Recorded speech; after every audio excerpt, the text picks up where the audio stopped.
Um, Wanted to, on behalf of the district, welcome everyone here tonight for our meeting number 7 of the E-Bike Community Advisory Committee. That's meeting number 7 out of 8, so we have this one and one more to go, and we'll wrap things up. I did want to note that this meeting is being live streamed for, probably obvious reasons for folks that would like to attend but aren't comfortable with the issues swirling around.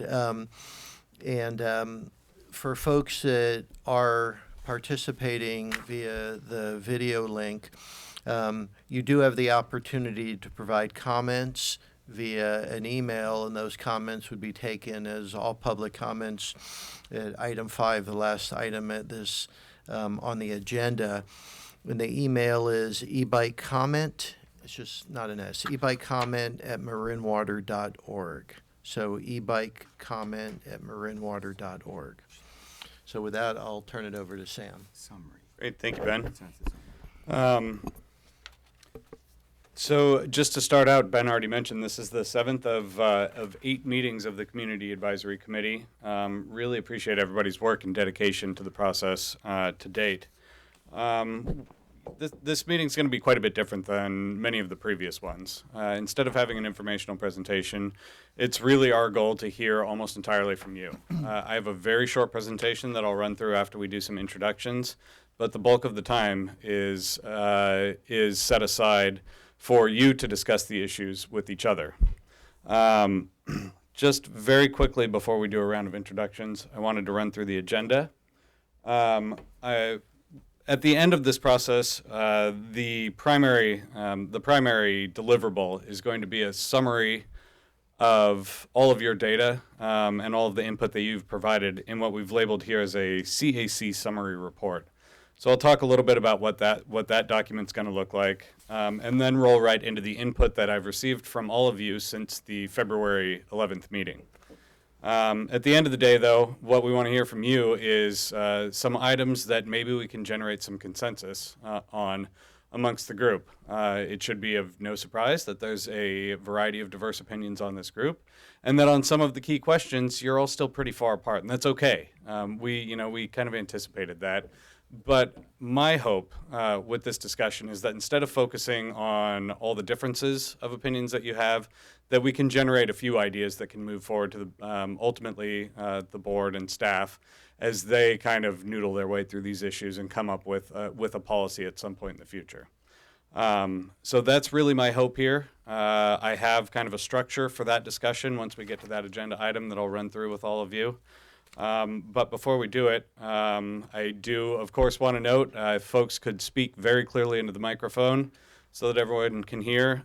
That's going to be particularly important since we have folks joining us online for this meeting as well. I'll continue to remind you, as I always do throughout the day, to use your microphones. But with that, why don't we do a quick round of introductions and then jump into it. Crystal? I'm Crystal Yesman. I'm with the Water District. Debbie Raffel. Jonathan Freeman. Gail McMillan. Sierra Salen. Bill Abright. Bob Middlestead. Robert Eichstead. Nona Dennis. Ben Hornstein with the district. Donna Leahy with the district. Thanks, Donna. Are there any board members present? Yes. Yes. Yes. Yes, it looks like in the audience we have Larry Bragman and Jack Gibson and Larry Russell. 3 of our board members are here tonight. Oh, And in fact, Cynthia Kohler is in transit. She'll be coming here shortly. And we did notice it as a special board meeting to allow 3 or more to attend. Yay, Brown. Well, thank you to everybody for attending.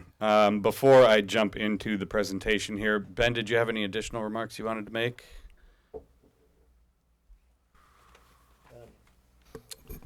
No. Okay. Maybe I was supposed to, but I would just say, the board and staff are interested in this step in the process to explore where there may be some commonalities to the extent there are.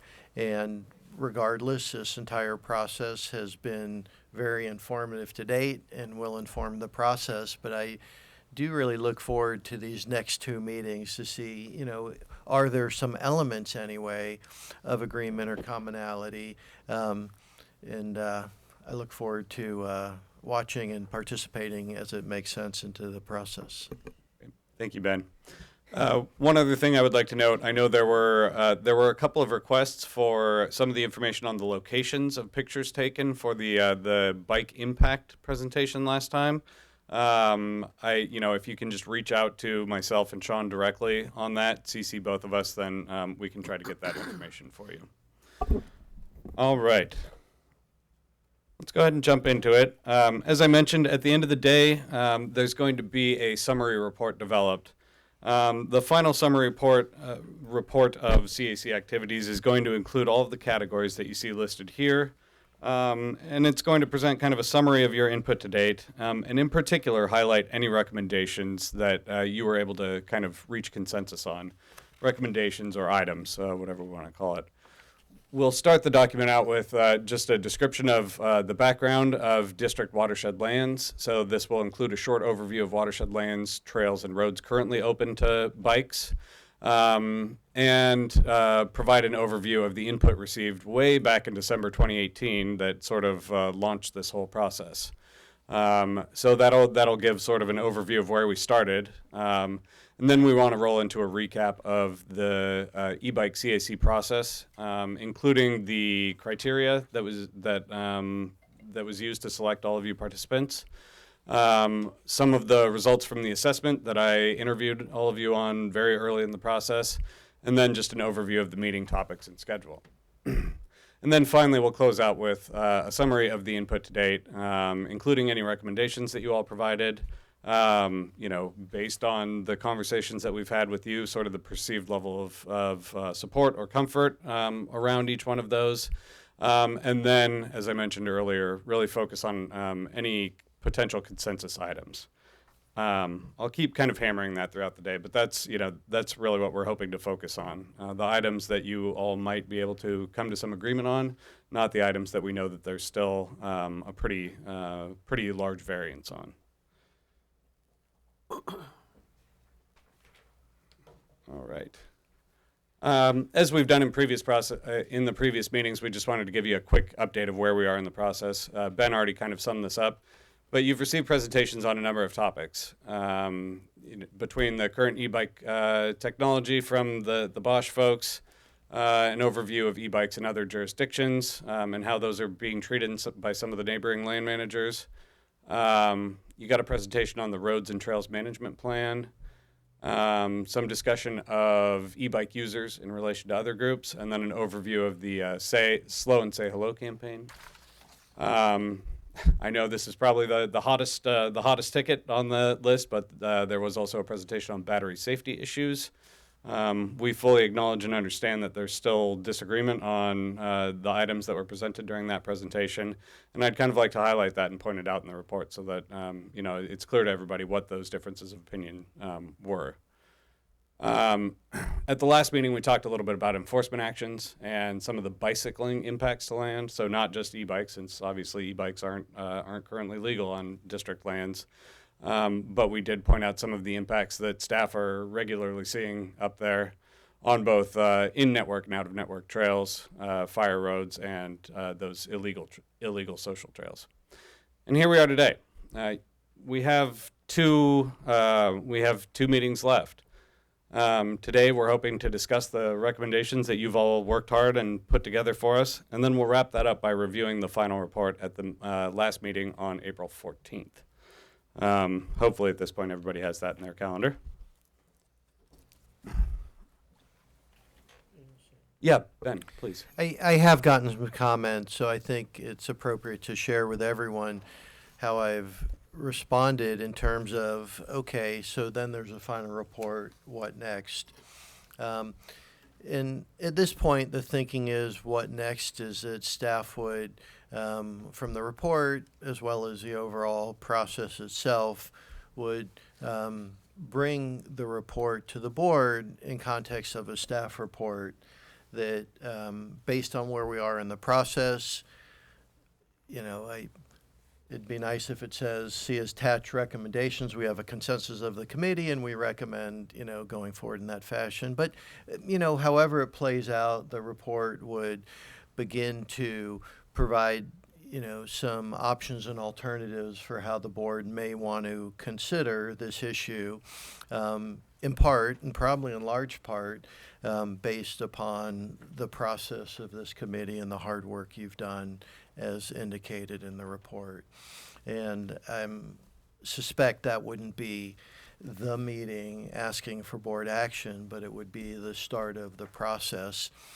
In terms of overall timing, this is in April, right? So maybe that could be in May. So we're talking about through the summer, probably a process ideally to wrap up and land with a district policy as it relates to this issue, something along that framework.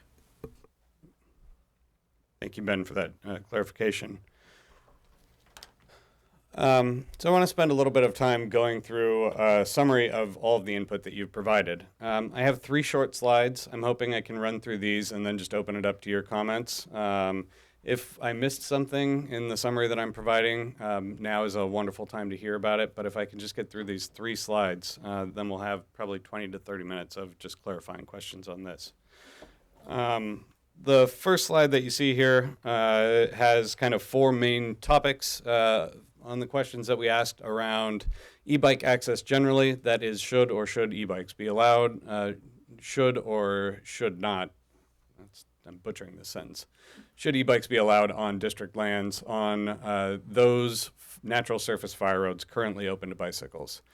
We also asked questions about some type of limited access scheme. There was a discussion about, a potential rental prohibition. And then finally, there was also a suggestion from one of you around developing a companion rider program for companions of people who may have disability access issues and access to e-bikes from kind of an ADA point of view. Around e-bike access, I don't think it'll come as a big surprise to this group that there is not consensus on this issue among the group. The group is fairly evenly split, and you have a lot of very strongly held opinions about whether e-bikes should or should not be allowed. It's my hope that we can continue to discuss this, but I do just want to flag the fact that all of your colleagues sitting around the table here, there's still a pretty wide range of opinions on the issue.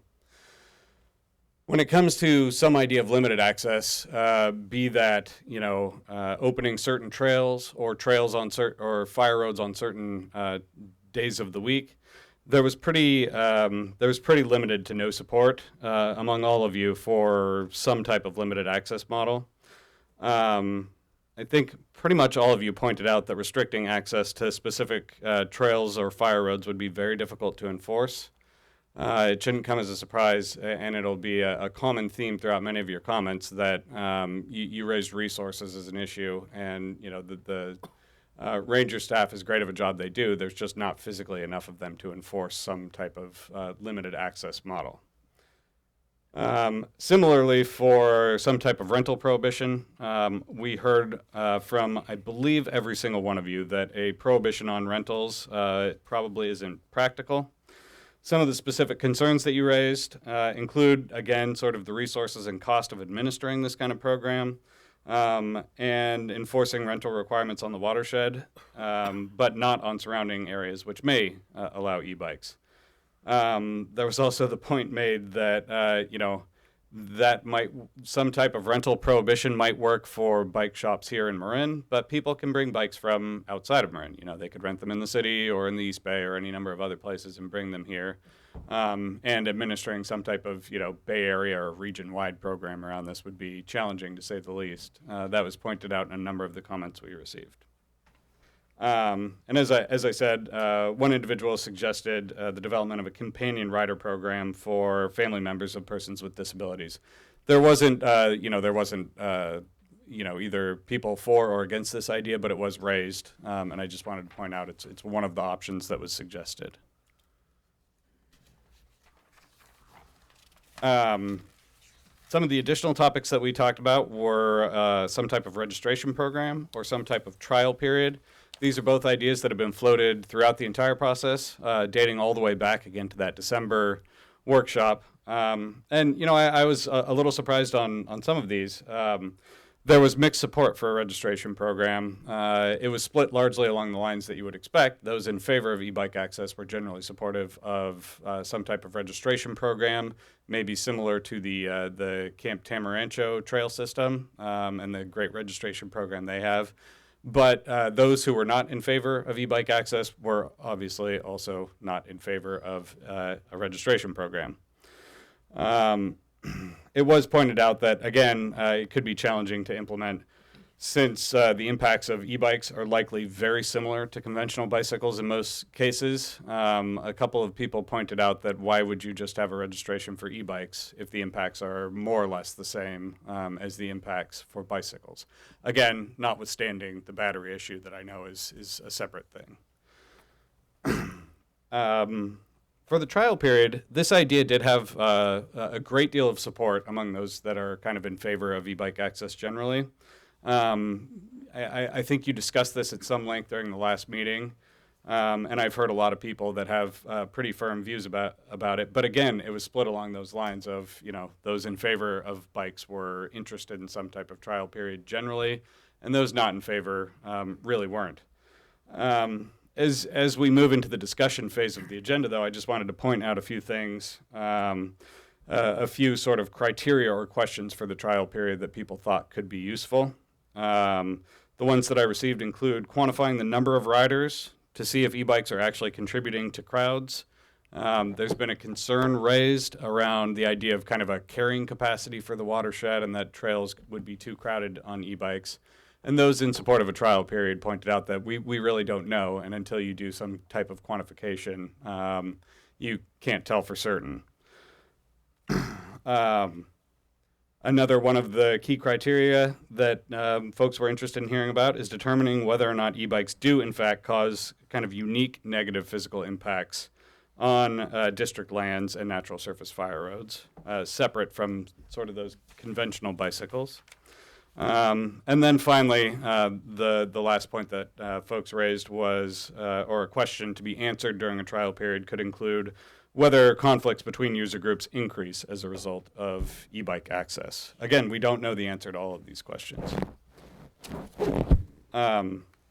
Similarly, the folks who, those of you that weren't in favor of a trial period, offered a couple of suggestions as well. One of the common themes that I heard was that once a trial period begins, it won't really be possible to end the trial if negative impacts result. There's this idea that, kind of once the genie's out of the bottle, you won't be able to put it back in at the end of a trial period. I did receive one response that instead of a trial period, the entire question of e-bike access should just be delayed up to 3 years until more definitive quantitative data is available. The district is not unique in its struggle around this question. There's a number of other land managers that are also trying to figure this out, and I think that was sort of the genesis of that comment. And then finally, a couple of the folks who weren't in favor of a trial period noted that the cost of implementing it and answering those questions that I just mentioned would potentially be so burdensome that it couldn't really be put in place in a really meaningful way. All right. Last slide, and then we'll just close out for some questions here. The final two topics that we received comments on were the ideas of education and enforcement. It was really encouraging to hear that almost all respondents, with just, I believe, 2 exceptions, were really supportive of increased education and posting of rules for bicycle access and e-bikes. So I want to make sure to kind of pound that point home, that when we're talking about education and signage in particular, people were interested in increasing it for all bicycles, not just e-bikes. Many folks stress the importance of partnering with the cycling community. We received that presentation on the Slow and Say Hello campaign, and you could see sort of the different groups that are involved in that. And for any program like this to be successful, many of you pointed out that there has to be a strong partnership between the different viewpoints and the different organizations, involved in managing recreation on the watershed. Some other ideas for education included, targeting key entry points, including posting rules, distributing flyers, and using ranger staff to help educate riders. And a number of you also supported adding signage throughout the watershed at kind of key high-impact areas or junctions where many of the riders currently pass through using conventional cycles. As I said, one individual did say that increased education is just not a good use of the limited resources available. On enforcement, I believe every single person who responded to the questionnaire we sent out noted that targeted enforcement might not be realistic just because of limited resources. And while cost of enforcement was raised as a primary issue, many folks thought that while it would be impractical to do something like enforce a ban on rentals, increasing the potential for doing something like increasing fines, or really ranger staff educating people on the rules on the watershed would be a very useful exercise. So that was, that's the bulk of the responses that we heard. I want to break for a few minutes before we move into potentially developing some ideas for consensus recommendations and just answer any questions you have. We want to keep the conversation relatively informal. I do have more of a structure for when we get into the recommendations discussion, but very curious to hear from all of you. Any clarifying questions you have or just sort of observations you make on the input that we received. Bob, yeah. Could I start off? Please do. So first of all, Ben, I thought you were going to address the discussion that we had the 2 times you've talked already, and I just want to put this on the table because I think I remain hopeful despite what you've put up, Sam. Not that it's not accurate, but I remain hopeful that we can reach an accommodation and an agreement here. And I take heart in the charter, which says that if someone, and we all signed up to this, if someone doesn't support a proposal, they are required to make a counter proposal that meets the interest of their organization or themselves and the interests of the other participants. And so when those of us who ride e-bikes came here, the approach we took wasn't no. It was, we want to be able to ride it, and we don't think we should be treated any differently than anybody else, but we're willing to discuss the kinds of things you put up here. Yep. And I'm just hoping as we go forward, I was bothered by the first slide that says no consensus on e-bikes, because I'm not giving up on that. I'm hoping we can have a broad consensus that there can be e-bikes, certain to compromises that everybody agrees on.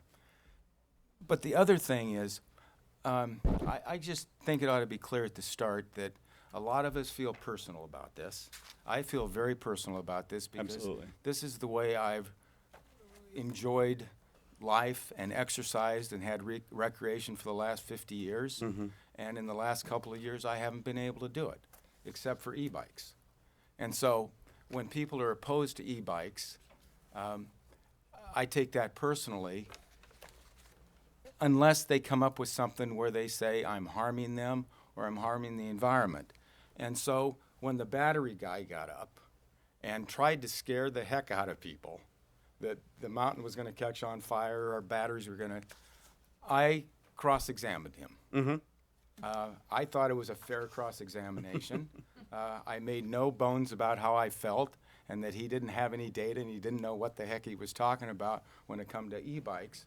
And then I got criticized for that, and Ben called me out for acting inappropriately and said that if that continued, I would be removed or excused. Ben and I had a discussion about that afterwards, and I won't characterize what you said, but I now feel that I'm not going to be removed for speaking my mind. But I think it's important for everybody to know pro or con, we can speak our mind. We're a community here. We're full of goodwill. We're full of shared values. We're all environmentalists. Nobody can claim, they're the only environmentalists in the room or at the table. And I hope we can reach a consensus. So, yes, I have strong opinions. I guess I ought to apologize for them sometime, but I don't.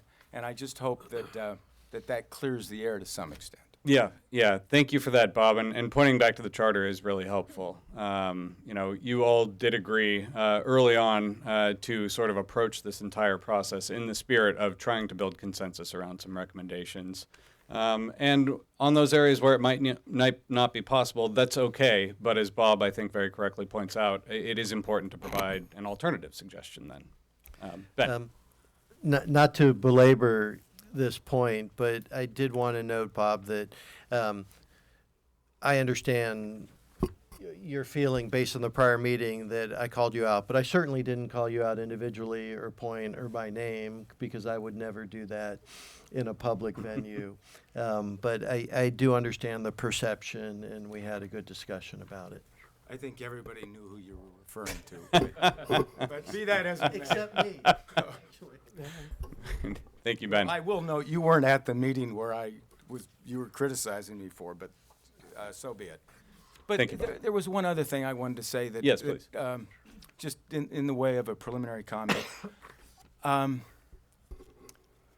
I've been concerned looking back that the presentations have not been balanced. I hope that doesn't stand in the way of coming up with a compromise.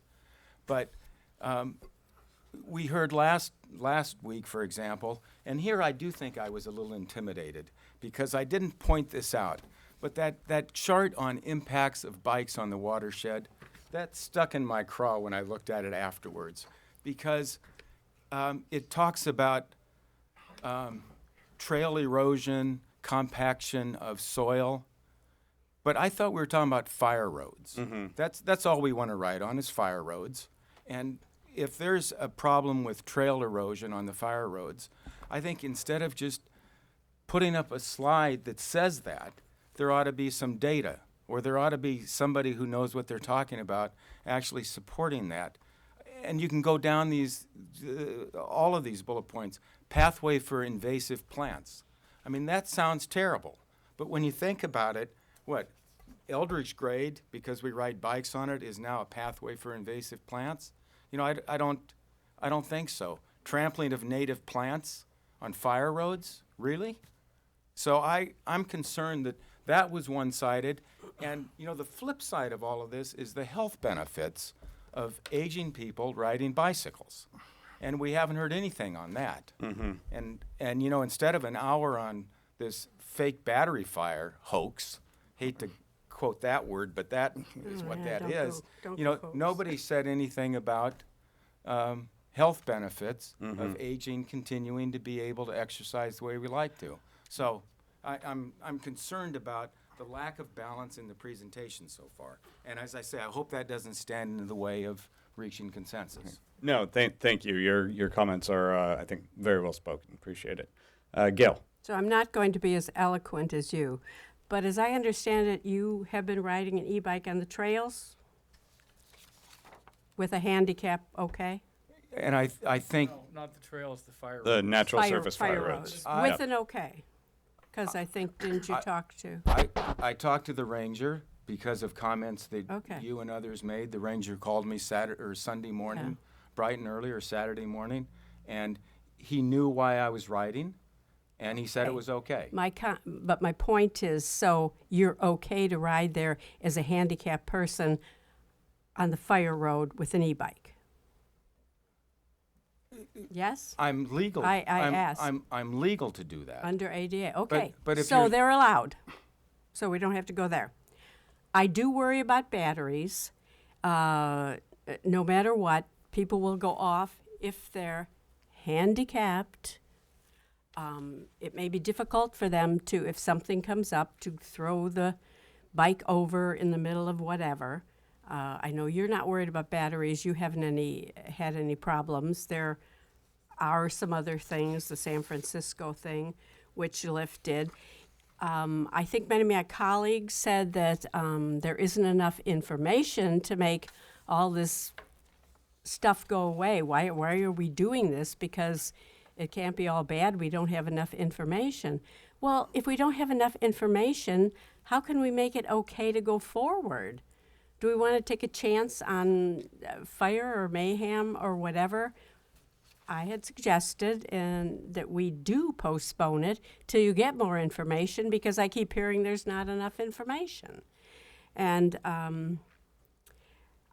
I just think the education and safety probably has to be increased. But for those of you, I want to say you can ride on the trails with your e-bike if you're handicapped. So we're kind of veering into another direction. Anybody else on e-bikes? And I just got a balance on that. I don't think it's necessary. And just to make sure that we're clarifying terminology, when I think Gail was using trails interchangeably with natural surface Yeah, fire roads. exactly. I mean the roads we're talking Yeah. about. So in the queue, I have Nona and then Bill. Nona? I want to respond eventually, but I'll defer to everybody else. Okay, all right, thank Everybody you. needs to talk, so if you take 5 minutes and 5 minutes. Yeah, and thank 5 you, minutes. Peter. I'm keeping a queue of individuals here. So up next, we have Nona, then Bill, Bob, and Jonathan. Yeah, I'd like to go back for a moment to the charter and what we agreed when we came into this. And I guess bias is in the eye of the beholder, and one person will see a bias in one direction, and another person will see a bias in a different direction. And I will say that you've all pointed out that You've been very candid about pointing out the bias. In my particular instance, I read the charter and I have followed throughout the process. And the bias that I found was that we were expected, we were not given the opportunity of making a binary decision. Everything was really pointed toward accommodation with conditions. So my perception is that the committee has been biased from the outset by the expectation that consensus means accommodation with conditions. And I go back to the point that if someone happens to, and I'm probably one of them, I'll be very candid, you all know that, if I see that this really is kind of binary, and we can consider conditions then as if mine would be plan A. I really don't agree with the accommodation of e-bikes. Plan B, however, is that if the board at some point makes that decision, then certainly we live with it. But I don't see that I'm not going to be forced into a accommodation with conditions unless I really feel that opening the door in the first place is appropriate. Thank you, Nona. Bill, and then Bob. Bill. Well, I want to respond to Gail specifically about battery data. And I know that after that meeting in which we received Dr. Gruel's presentation, it was pretty alarming information if it were applied to e-bikes. Unfortunately, or fortunately, after that presentation, I started doing a lot more research on battery fires and e-bikes and the number of e-bikes that are currently in production and in use throughout the world. There is quite a lot of battery data in Europe. There are 140 million e-vehicles in Germany alone, and that number is increasing all the time. They're becoming a solution for traffic congestion, pollution, people having individual transportation that's more economical than an automobile. And so it is a mode of transportation that's being utilized by people all over the world. And safety standards in that industry are part of their commerce. And you can bet that Bosch or Specialized or other manufacturers of e-bikes, which are selling the same bikes in Europe as they are here in the United States with the same standards of battery safety, are going to improve their record in order to have their product, the e-bike, be acceptable in communities throughout the world. So I think we were alarmed by a singular presentation that raised everybody's fear.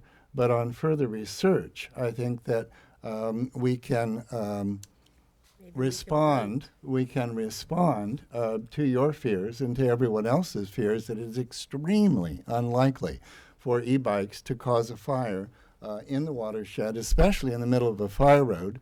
And certainly, when you said handicapped people, you know, I would consider myself one of those people. I've had a hip replacement, shoulder replacement. I've got bad knees, and I've been riding in the district for 37 years for my health, and I would like to continue to do so. If it is only an issue of the ADA riders riding, I think that that's a very limited number of riders who are strong advocates of e-bicycles and also strong members of the community. You know, we're the good guys. We are not the bad guys who are out trying to destroy any part of the watershed. We've been enjoying it and supporting it and respecting it and taking care of it for decades. And so to exclude a group of willing individuals who want to participate in maintaining environmental standards in our water district is to exclude, I think, some of our best people in Marin County who want to participate and want to participate on e-bikes. I'm going to cheat. You're not being excluded, though. If you're under 18. I would just ask that you allow Bill to finish his comment. Thank you. I'm done, Sam. Okay. That's enough. Thank you. Bob and then Jonathan. Bob. No, I'll let others go first. Okay. Jonathan?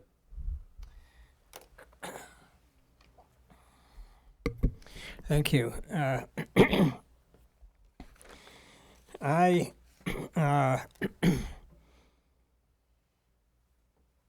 There's a lot of information that we've heard on batteries and enforcement and trails management and so on, and I couldn't get a handle on all of it until the last meeting, and it came together pretty quickly after, in large respects because of the conversation I had with you, Ben, where I asked you about the ADA. And because to me, that's it's a fulcrum. It's a fulcrum. So the first thing to start into that is that that people with disabilities are not handicapped. That's a word that we don't like. I'm a person with a disability, with a hearing loss, and I have mobility disability as well. Handicap means that there was a kid or somebody out on the street with their cap looking for money, looking for alms. And the word is person with a disability. That's what you want to do to refer to those who have a disability. And I would maintain that everybody has a disability. Everybody. In this room, everybody does, no matter the age, because we all make an accommodation to get along in this world when a major life activity is something we want to undertake. Major activities are walking, hearing, seeing,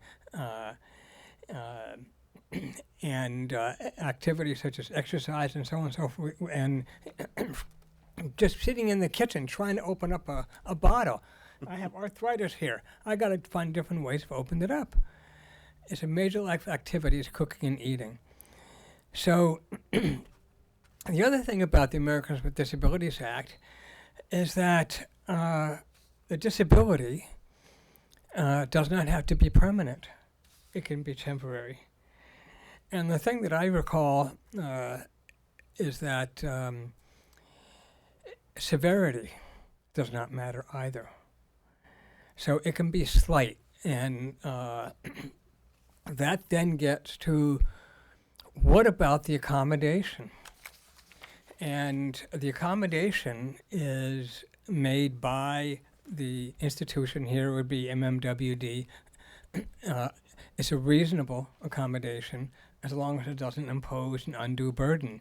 The undue burden, I think that that the water department might want to claim is that e-bikes alone are responsible for degradation of the environment. And that would be very difficult to prove in a court of law. Because those photos that we saw, you could turn them around, they could possibly be photos of people on regular bikes. So, the thing is, the reason this is such a fulcrum is that any e-bike rider can claim a disability and they have to be let go. Anybody can do that. And I think that's a blessing, and it's a blessing in disguise and has obviously some negative points to it. But the point is then, what I want to bring up is that we have heard from a number of gentlemen, most elderly, who've gotten up in front of us and talked about how they have been able to continue going up on the hill based on the fact that they are now using an e-bike. They are saying, not in so many words, they're saying that they have a disability and that is the accommodation, the reasonable accommodation that they have chosen. Very much like a person who needs to use a wheelchair. If you have a person who has a wheelchair and it's hand-driven and your ramp is too steep, that accommodation is not good enough. If you go to somebody and say, you can't use your motorized wheelchair, we're now getting to the point I'm going to make, the motorized wheelchair, then you might as well tell everybody who has a mobility impairment and who has a wheelchair has to get up over a step or too steep a ramp, you might as well put a sign out there which says, no colored people allowed. Because the ADA was formulated in 1990, was passed now 30 years ago, and was based on the Civil Rights Act of '64. At that point, what everybody, gentlemen, is doing is they are claiming as their reasonable accommodation an electric bicycle. And it's ever legal. Like I said, it's ever legal to deny them accommodation only if it poses an undue burden.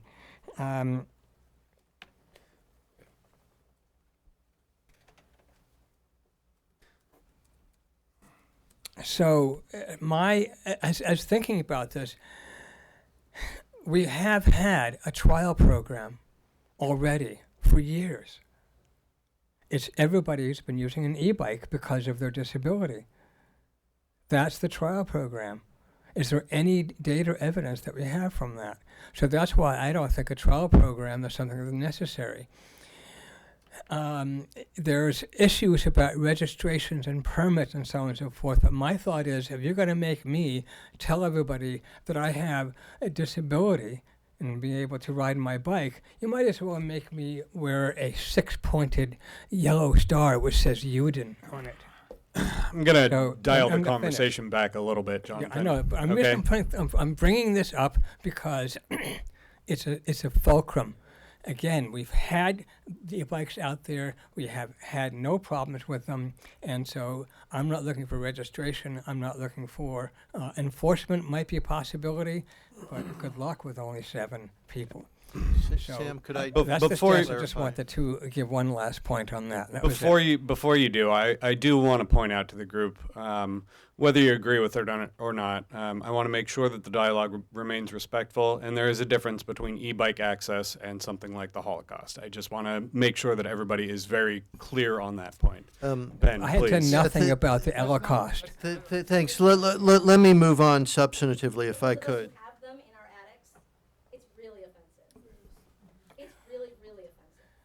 Thank you. I just remind the group to stay respectful with their dialogue. Ben, please. I just wanted to remind the committee that if we think about e-bikes, there's 2 distinct forks, and this committee is charged with only one. There's an ADA element to e-bikes, and there's I call it general use e-bikes.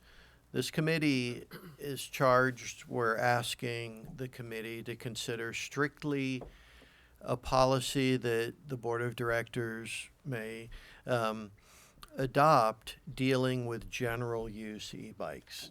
And we talked about it very early on in trying to convey that the intent, the design, the selection of the folks in this group were based on ranges of perspectives in context of a general use policy as it relates to e-bikes. We will always comply with federal statutes, including ADA, and there will be at some point in conjunction or before or after the general use policy an ADA policy, and that will be crafted in part by many more attorneys that will be involved in this policy. Of course, there's always a legal review in our world, but I think it would be most helpful for the board and for staff in moving forward to try to think about a general use e-bike policy as we go forward in the next meeting or so. Thanks. Thank you, Ben. Over to Bob and then Nona. Bob? Ben, just one question, then I have two comments to make. I agree we should be talking about general use, and I didn't bring up the disability thing, but I sure hope nobody can read into your comment that the board is thinking about changing its policy with respect to disability in the ADA.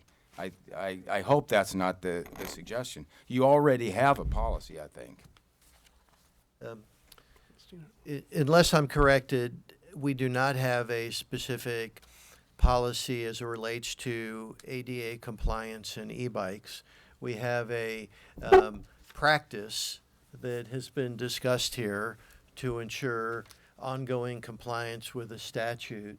It's staff's intent to formalize a policy that would bring all options to bear and considerations as the board does in any policy determination. Okay. And I think that actually accords with the way I've been looking at this, which is, you know, if the two choices are, you see an old guy like me on an e-bike not causing harm to anybody, going real slow, and the choice is either to kick me off the mountain or let me go.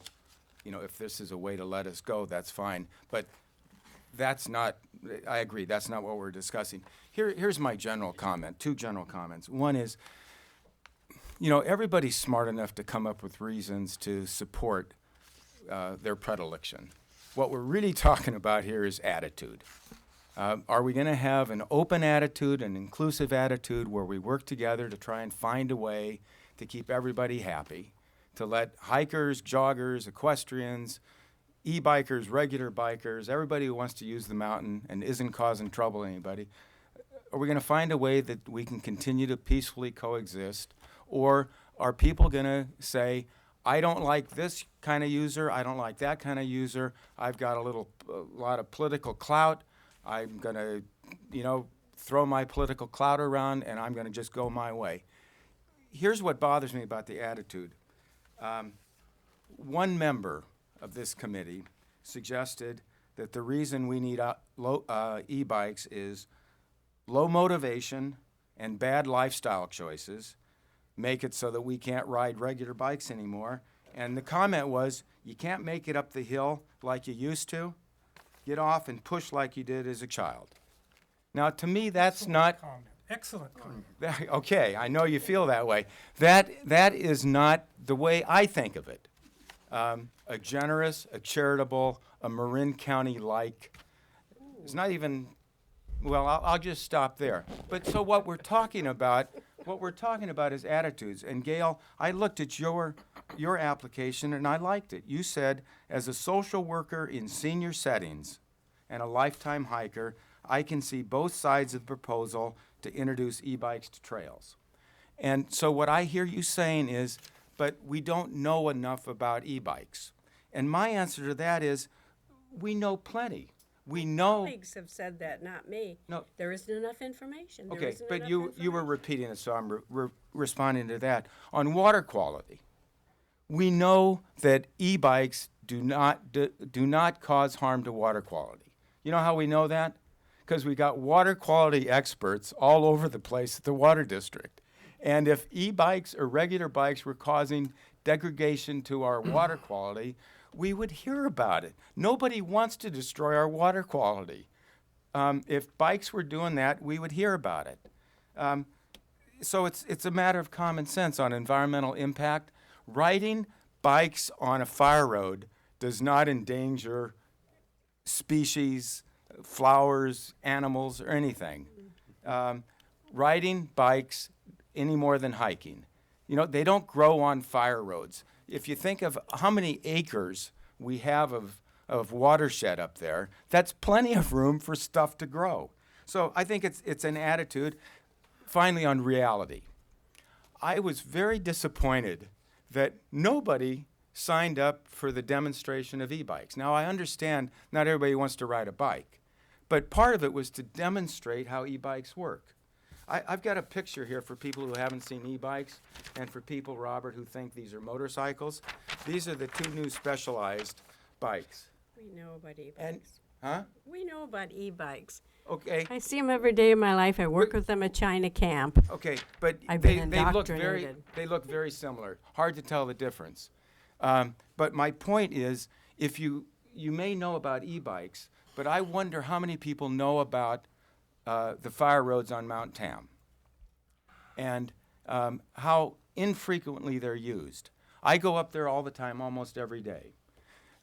When you go up fish grade, there's hardly ever anybody there. I was there today, didn't see a single person, biker, or hiker. You know why? It's too steep. You go up Rock Springs, hardly you see anybody, it's too steep. I came down Eldridge, did not see a single hiker. You know what I saw? I saw a gentleman about my age on an e-bike with his, looked to be a 10, 15-year-old person I took to be his grandson. He's up there riding with his grandson, and the way he can do it is an e-bike. I saw a woman, maybe 35, 40 years old, on an e-bike riding with the guy who looked like her husband about the same age. She probably couldn't ride a regular bike. He could ride a regular bike, and they wanted to ride together. And I saw a handful of hikers. That is the reality on what's going on Mount Tam. And for people who think it's too overcrowded, we're going to have too many people up there, it's going to destroy the enjoyment for everybody, what I say is let's have a trial period. And let's do it for a year. Mm-hmm. And if you guys are right that it's going to be overridden by e-bikes, I'll be the first to say you were right and never ride my e-bike up there again. But please don't say, let's ban e-bikes based on some attitude you have and try and pass it off as some real concern about the mountain is overcapacity. Because that part is just not, you can have whatever attitude you want, but. Okay. Yeah, thank you. So next up I have Nona and then over to Peter. Nona. Oh, yeah. What you have not seen on the committee is the 2-page, 1.5-page response that I included in my recommendations stating why it was difficult to support access for e-bikes. I've also said on a number of occasions in this room, in these meetings, that we have heard from only one cohort of users, and I'm entirely sympathetic with their use, what they do, they obey, they're the good guys. The district is being asked to make policy, not on the basis of kind of family. You guys are family because you've been writing on this watershed for a long time. But making policy is not about family. It's not about one cohort. We have not heard from any. We have not even heard from traditional mountain bikers who are in this county and who are really not enthusiastic at all about opening even the roads to electric bikes. So we haven't heard from them. Interesting, kind of quiet out there. We have not heard from any other constituents except a few who are hikers and who have been having difficulties with just general biking for a long time. I've been walking and hiking on the watershed for the 60 years that I've lived in Mill Valley, mostly on the south side, not so much on the other side. And I have seen the damage that's been done, particularly over the past 20 years. And this is to fire roads that were engineered to hold trucks. Certainly they hold trucks, but they're also gravelly, rocky. The fines have been ground out by the friction, the continual friction of mountain bike wheels. They've been ground out also by runners. I certainly admit that. I'm not a runner, I'm a hiker. But I watched them degrade over that period of time, so they're less comfortable to walk on. I've seen the eyebrows, as we call them, the little side trips over the banks. I've seen the social trails that go off. I've seen the damage on the trails that are illegal, but are ridden on daily by bicycles. So I guess our concern, my concerns, and I represent a constituency. This is not just an attitude. I've been watching the mountain, and Marine Conservation League has been kind of guarding the mountain for most of the years of its existence. Was responsible. I won't go there again. I've already talked about that. But the e-bike industry itself is of concern to us. It's not just what you've been doing, but where is it going? The industry itself is its own worst enemy in its advertising. Fundamentally a different sport, it says. Further and faster, it says. All of these claims. And if you look at the graphic advertisements for the industry, it's enough to make you realize it's more, but on steroids. It's biking on steroids. So we've come over the years to accommodate, and I think a lot of us, we work really well with the biking community. About 10 to 15% of the biking community are not in this room, and they will never be in this room, and they will never be part of Slow and Say Hello, and they will always be there, and they're not enforced, and they're allowed to continue because the resources really can't control that. So as long as we have these deficiencies on the watershed itself, in terms of enforcement and so forth, we will be concerned about more of the same, which is damage. Vegetation, habitat, and so forth, which has happened. And we will also be concerned about where the industry is going. What's the next round for the technology of electricity, of battery? So Thank you. I'll say just that. So I have three additional speakers, and then I want to switch to the last slide and just pose several questions to you. We'll keep the discussion going, though. So I have Peter, then Sierra, and finally Debbie. Peter. Well, I may have other specific. Is your microphone on? Yep. I may have some other, specific points later, but I just wanted to kind of zoom back on the overview and the ideas of the charter and the whole committee, and then the additional remarks made by Nona Dennis, as far as what some of the focus. I mean, the idea of a citizens advisory committee, it was not towards a goal to develop the actual policy, and that consensus had to be how we were going to do something one way or the other. It was initially to take a sort of a global overview to gather information about the nature of e-bikes, the watershed, and to take a look from lots of different aspects of which are part of the management of the land, which the water district does as far as resources, recreation, and water, and then and then take a look at all these, gather information, and then for all of us gathering that information to be able to have input towards some kind of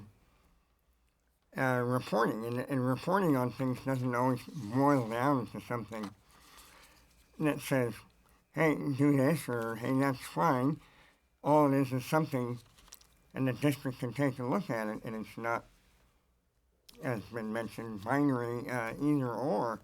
It can be a bigger picture to take a look at. I mean, and this isn't about e-bikes in the whole world, because it's a lot of land and a big place, and people probably get tired of that, but I guess Mount Cham State Park and part of Mount Cham that's in the Marin Municipal Water District are the only areas that are not subject to e-bikes, and there is sort of a coming wave. If anybody has followed anything that's going on nationally with the manufacturers and things like the Sustainable Trails Coalition, and making, and without any hearings or anything, all of a sudden making it so they can go anywhere in the national parks. And and the off-road vehicle industries, they're all in connection on that. And I think e-bikes are great, but I think that we just need to think back on some of our purposes, because our purpose wasn't to try to fit everything through a funnel to say how can we go for e-bikes. Because we're not deciding that. The district is going to evaluate all kinds of things, and I don't think that we should, respect everybody, and I don't think that we should have ad hominems of somebody thinking that somebody is unfair, or even about the consultant. The consultant on the batteries may have other kinds of information from a scientific and engineering viewpoint, and to totally dismiss somebody, or to dismiss the viewpoint of years of experience and living here all our lives for some of the people in the committee, and they're just opinions. Well, we're all coming together and trying to evaluate, and then we're having to make our opinion, and then they'll all be gathered together. And so, thank you. Thank you, Peter. Sierra and then Debbie. Sierra. I'm going to ramble a little bit because that's just kind of my nature. Some of us go A to Z and are pretty methodological, and some of us play with our words a little bit more. Some of us, cross our T's and dot our I's, and some of us cross our I's and drink our T's, and it kind of all works together. Anyway, my main question in general, overall, is it possible to re-educate adults, period? And that's a big one, because it all becomes about belief in whatever we know or whatever we think we know, and we all stick to our worldviews and whatever we believe, and we fight about it. And very few of us give up much of anything without, tooth and claw. And how do we compromise, or how do we work? And as for rambling, I hear damage to the watershed, and where I go with that is I look at the world. I look out at the moisture content of the air. I look at just the life in general in the oceans, the sky, the snowpack, the rains, what a fire is going to do, what a lack of rain is going to do. Yeah, we're damaging the watershed, but overall, I think it's relatively healthy and kind of okay compared to most of what we've paved and done to this world. And yes, everything's impacted by the water and everything else, but it's still okay. And fire will change it all overnight. No matter how much we think we've damaged things, we need to take care of the fire, which gets back to our whole lifestyles and the water and the whole cycles.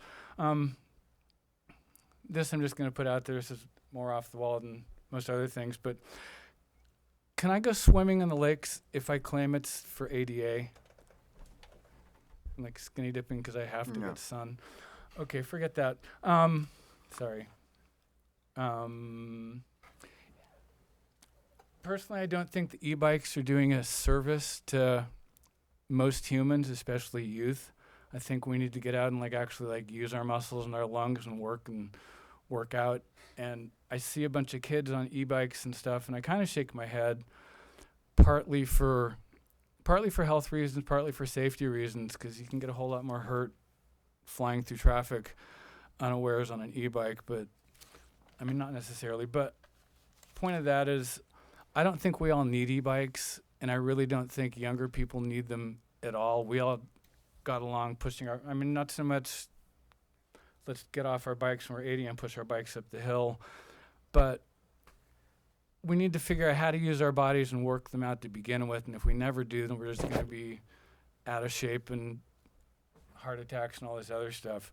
And yet, e-bikes, perhaps they're a gateway exercise, and somebody that's never gotten out and done anything, they might get on an e-bike and might change their life. Why do we why do we follow rules or laws? And is it enforcement, or is it because we agree with them?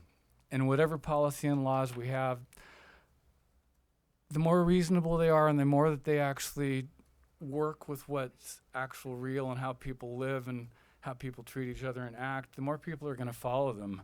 Because we can have all kinds of laws and have to basically shoot people in order to get them to follow. And we can get people to follow anything if we scare the heck out of them enough.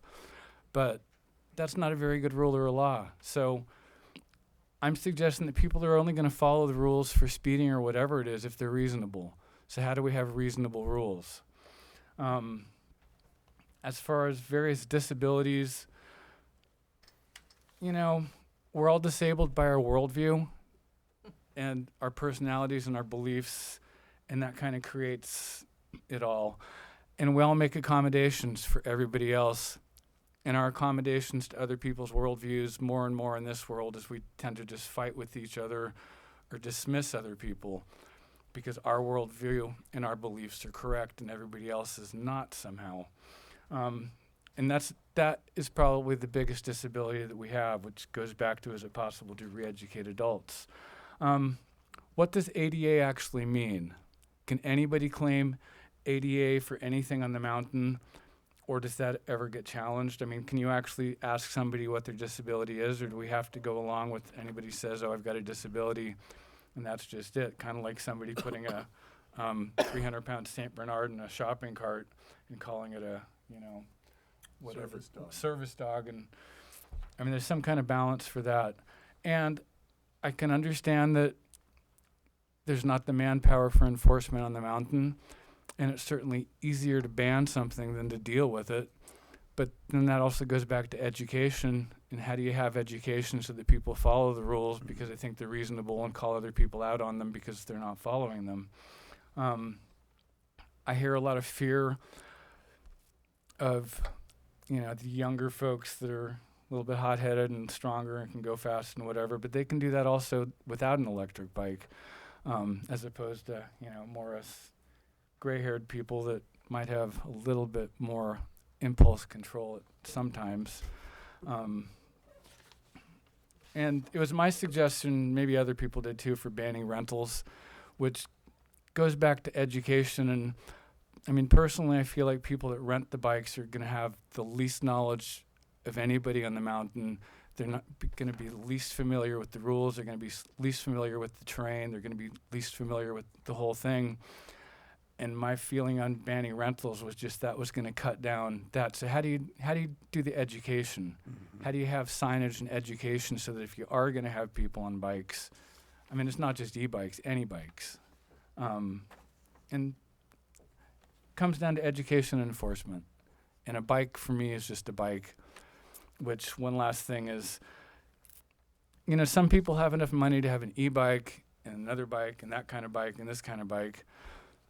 And what if you only have one bike and it's an e-bike and you happen to want to ride back like to Fairfax over Eldridge, or you end up on Eldridge, you end up wanting to ride your e-bike on a dirt road. Mm-hmm. So you can ride a dirt bike without your power on, for example, and it's still a bicycle.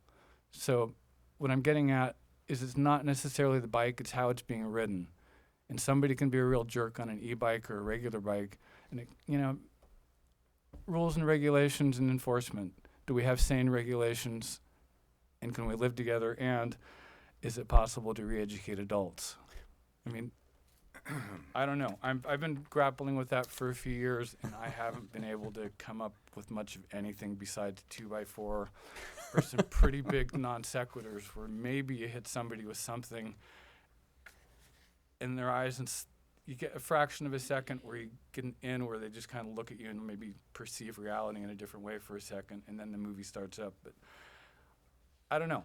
I'm looking for that switch. Great. Thank you, Sierra. Over to Debbie, and then a question for the group. Debbie. So my first question I wanted to ask was a process question, but in hearing all this, I will say my 2 cents too. Peter really, I think, said a lot of what I was thinking about when he said, and I'm going to paraphrase, that we're all really here because we have good intent. We are all environmentalists. We all care about this county. We all care about public process. We have different perspectives. And I think we're all clear on our role that as a CAC member, it's not to make a decision tonight, just like Peter said. It's to give the board an ability to witness a deeper conversation than a bunch of 3-minute public comments in a hearing room. So I hope that the board members who are here are listening to us in that route, and that there is passion on all sides, and that's okay because we're all here with good intent. My sticking point, so I came certainly willing to be changed by what I hear, and I also came wanting to, with intellectual honesty, address the concerns of people who might disagree with me or might have a different perspective. And as I listen to the concerns, I'm really struggling to figure out how I can address them. Things like imperfect enforcement. I was hiking on a trail on New Year's Day and ended up in the emergency room because a dog jumped up and bit me and tore open my finger this year. So imperfect enforcement of dogs, for sure. I'm not saying that dogs shouldn't be allowed because there's imperfect enforcement. Clearly, if our traffic laws were perfectly enforced, it would be wonderful, but they aren't, but we still are allowed to drive. So I don't know how to address imperfect enforcement.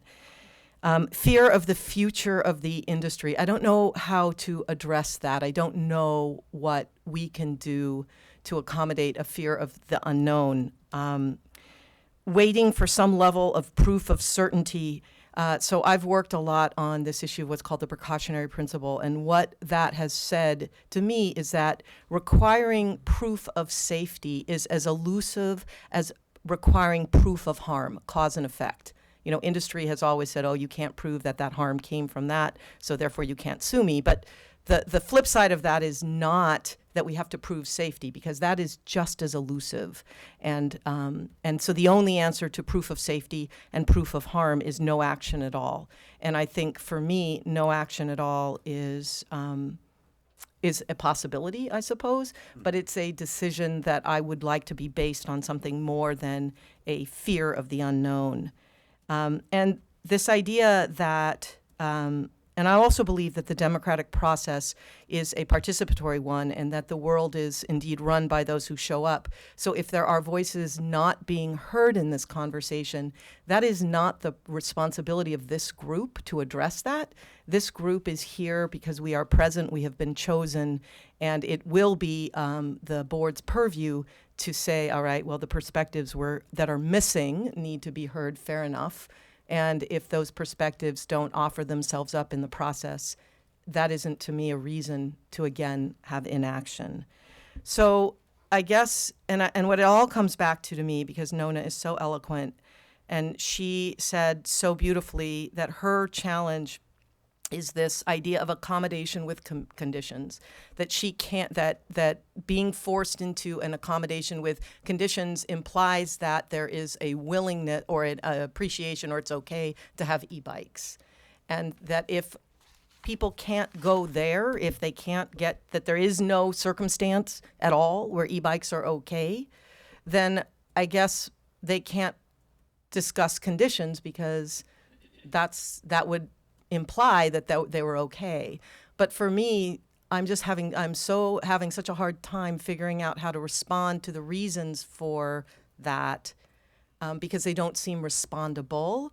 And that's okay too, because it just could be that there are those people who are offering up their reasons that can't be addressed, because at their very heart, they don't care if they're addressed, because they just don't believe in their hearts that e-bikes should be on fire roads. Mm-hmm. So then I come back to you, Sam, because I'm left with figuring out, I'm such a process person, and I'm trying to figure out how we be helpful to the board in making a decision. And so I'm hoping that in the time we have remaining, you can help us figure out, where do we go from here? Because I just don't know if there's anything more than what you already have that would be helpful.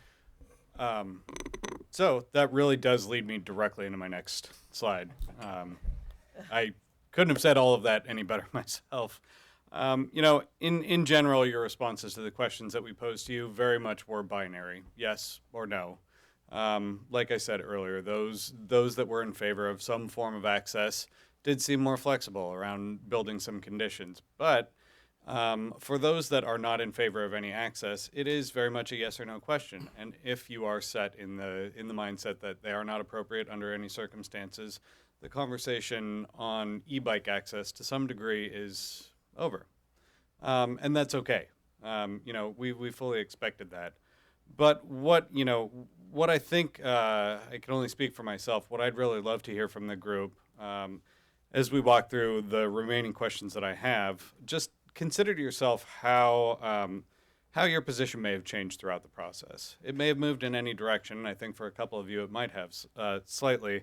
But I'm very curious to focus on not the question of yes access or no access, but more what can we actually achieve as a group? What are the items that you may be able to come to some degree of agreement on? I have no doubt moving forward that ultimately staff will provide all of the input that you've provided, any other sources that they have, and they'll use that to ultimately develop a report to the board. That's in the future, has been mentioned. For the remainder of this process, what I'm curious to hear, beyond that question of yes access or no access, what is possible? And it very well could be that it's not even specific to e-bikes, as a number of you have pointed out, because the impacts are very likely similar, again, with that one exception of batteries. What can we do to make sure that all of the various recreational users up there are still able to interact in as Sierra, said it very better than I can, just make sure that everybody's still able to get along up there. The two things that have sort of risen to the top for me that there may be some agreement on are on the issue of education and enforcement. Around education, a number of specific suggestions have come up.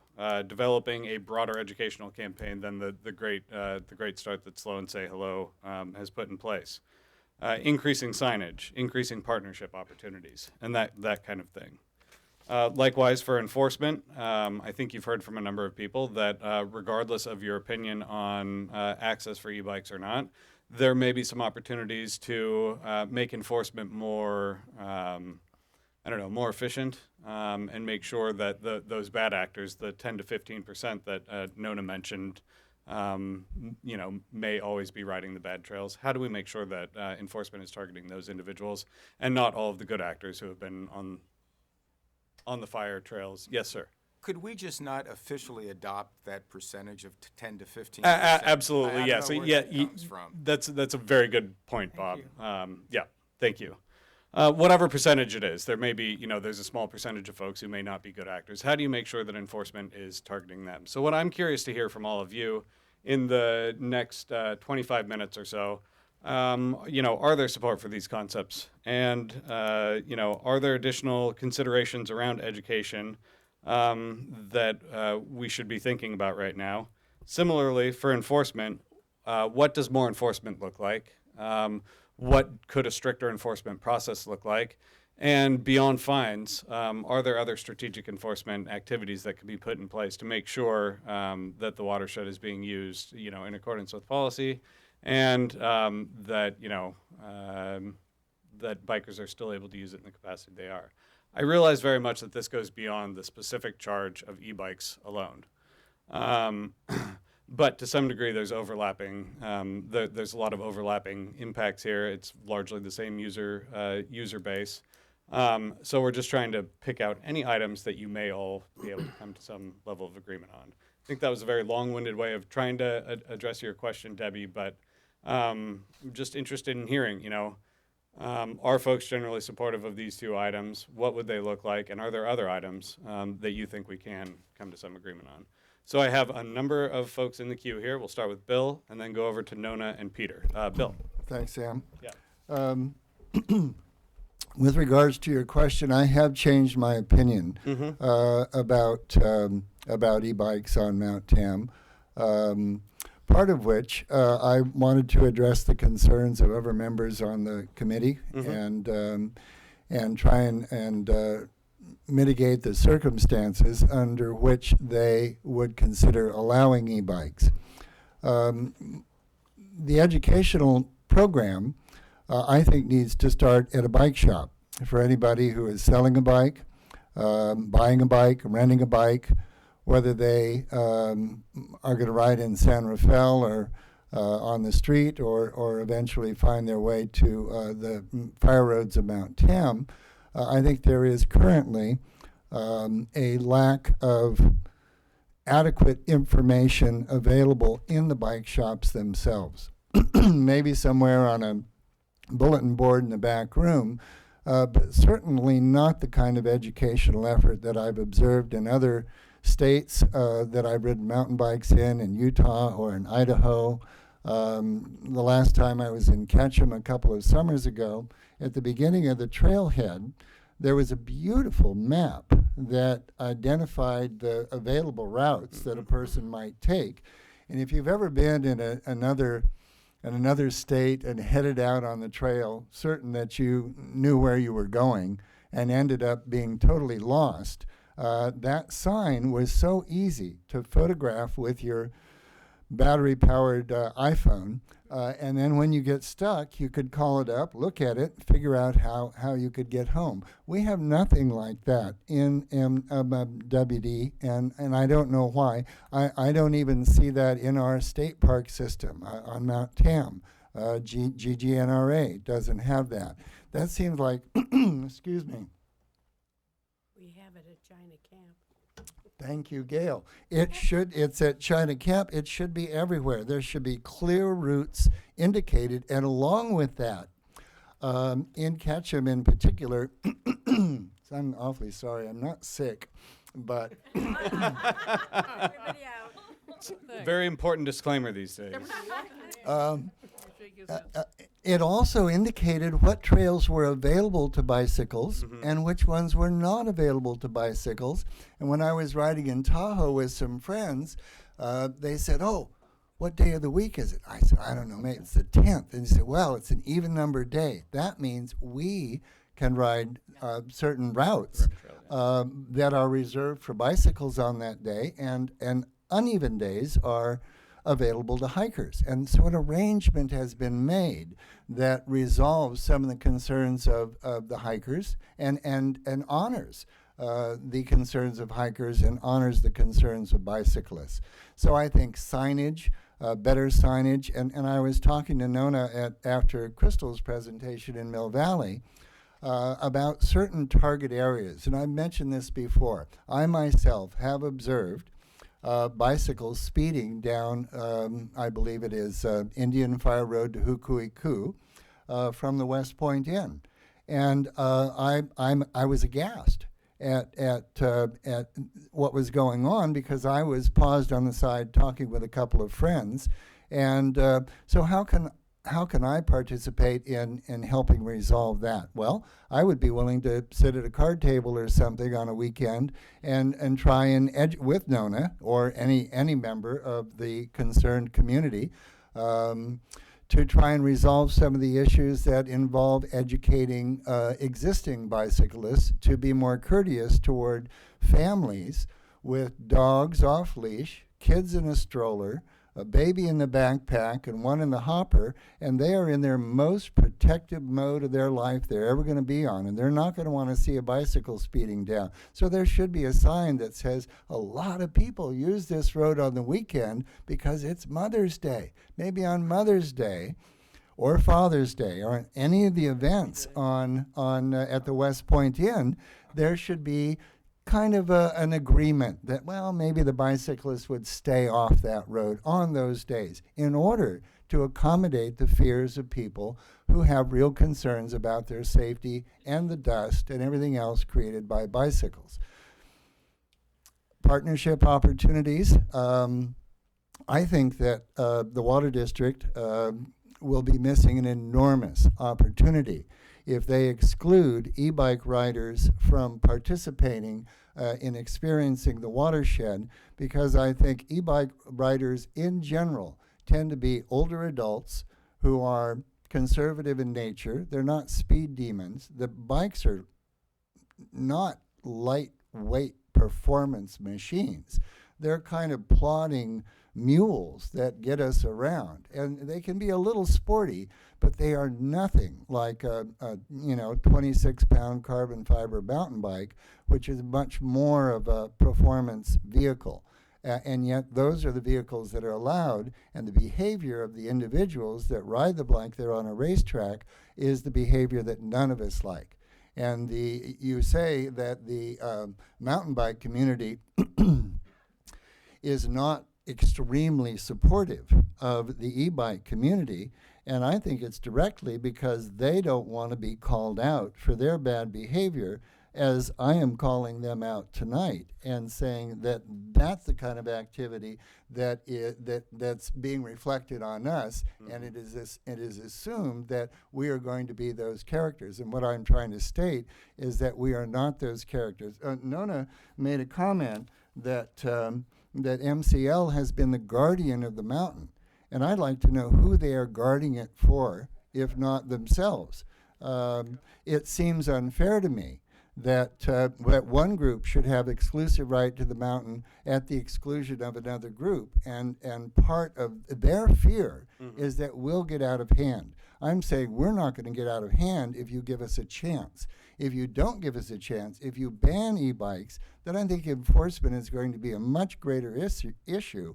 And you're going to be chasing people all over who will refuse to accept the no e-bike rule. And they'll take a citation, and it's going to open up a huge can of worms. So I am proposing a cooperative campaign in which the current bicycle routes, there was this idea of Gales that maybe postpone everything for 3 years. I would like to propose a pilot program of 24 months in order to see if the e-bikers can make a difference in the behavior of the regular bikers in order to promote best behavior practices in the water district for everyone.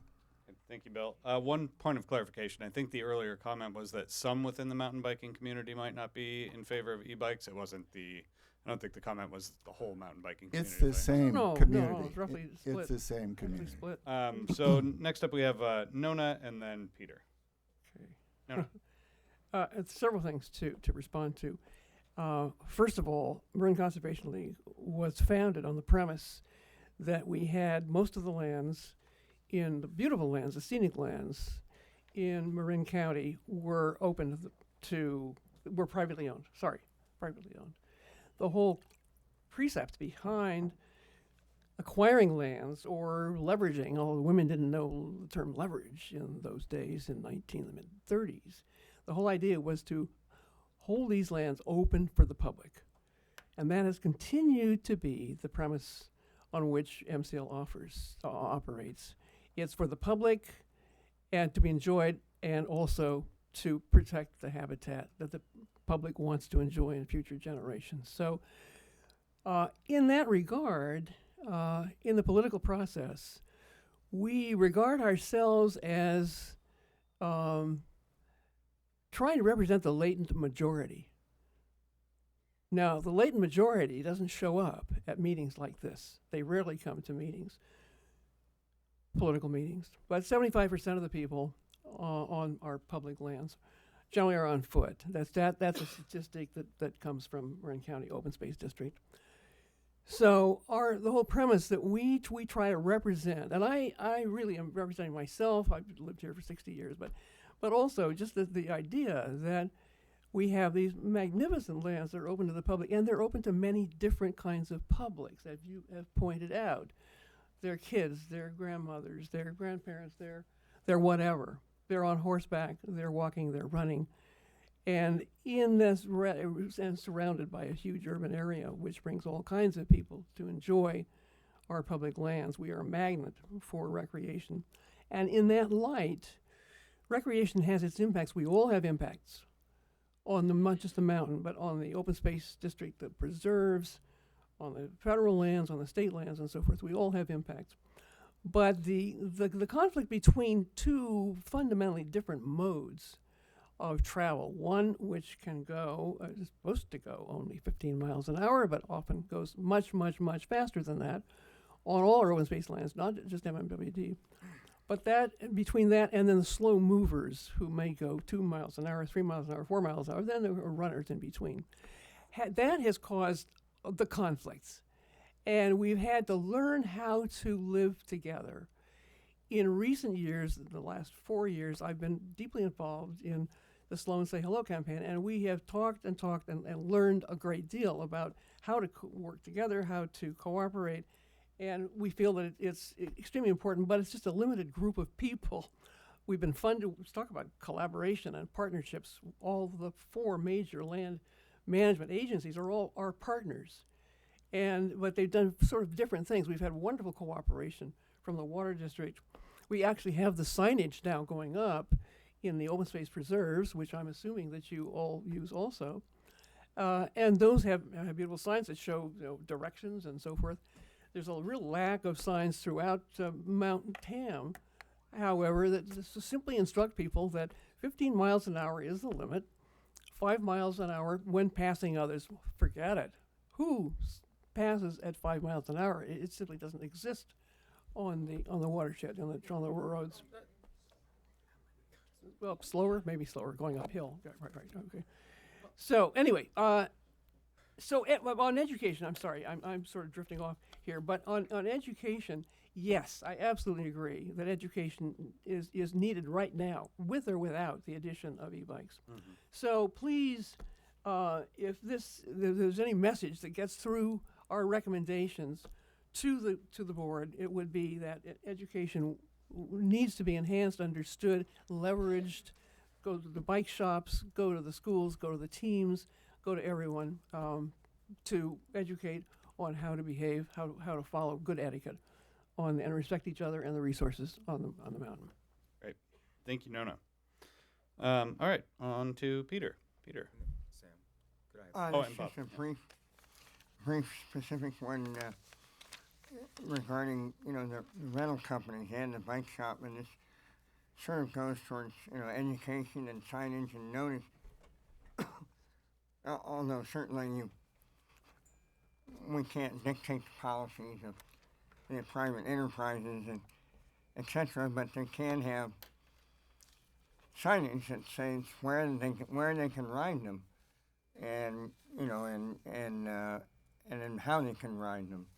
So some of these things have to do with different jurisdictions and things to tell them what they can do there and what they can't.